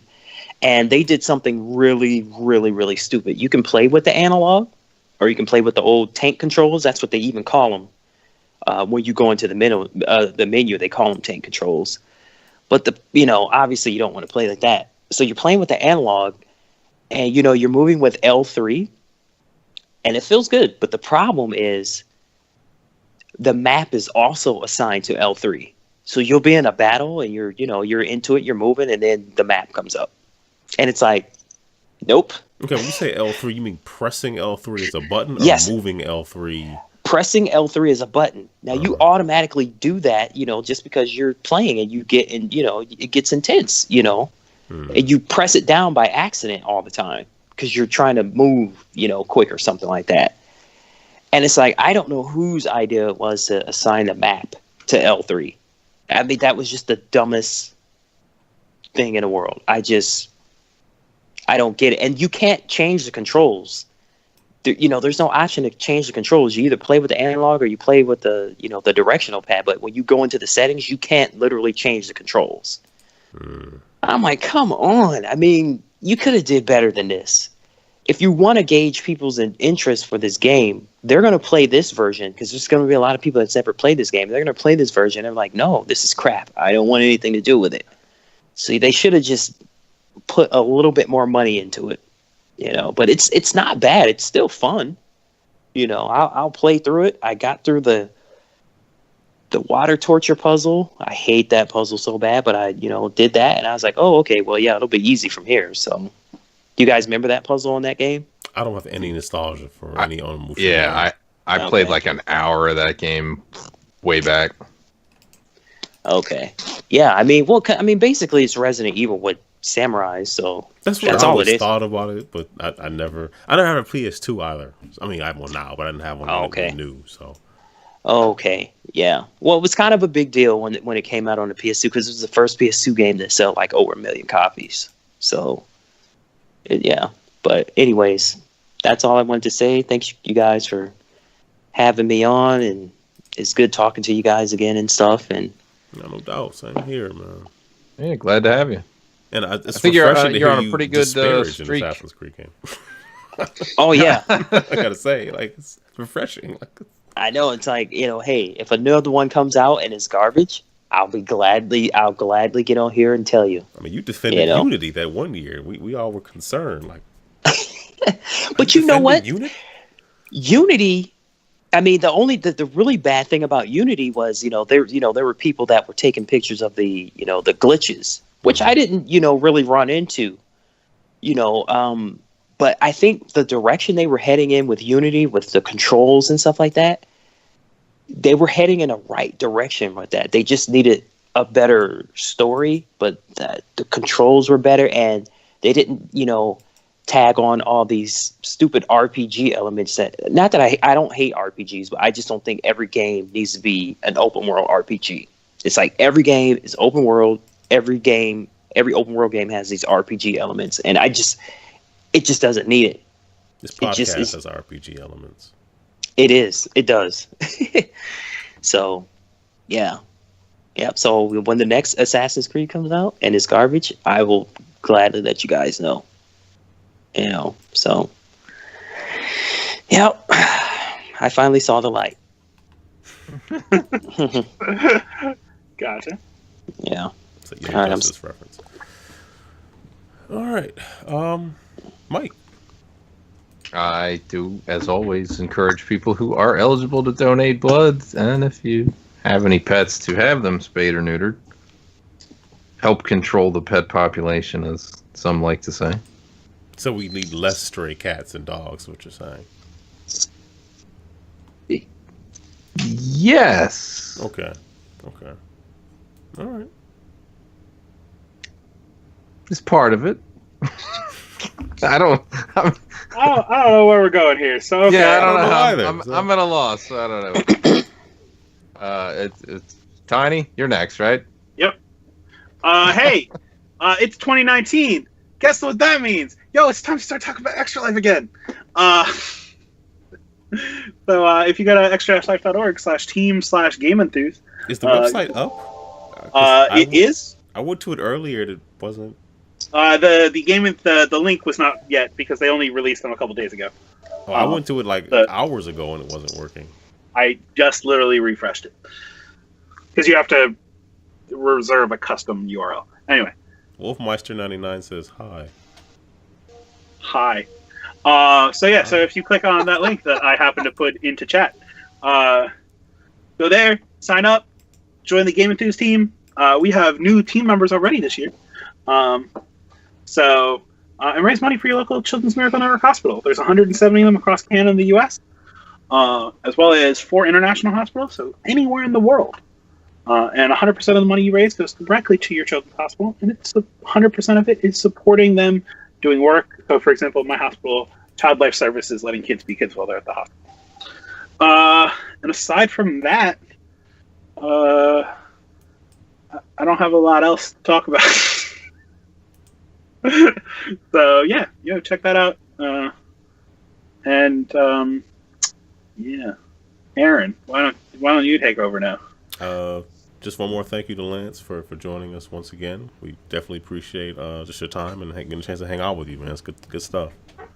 Definitely. Thank you. If we can convince you to be on camera next time, let us know what we need to do to convince you to do that. He gave up on Mike. He just refuses. So okay. We're gonna sneak a camera into his house and record him secretly. He won't because he can't. Anyway. Let's make things better. Wait, are you still there, Mike? Oh, I'm sorry.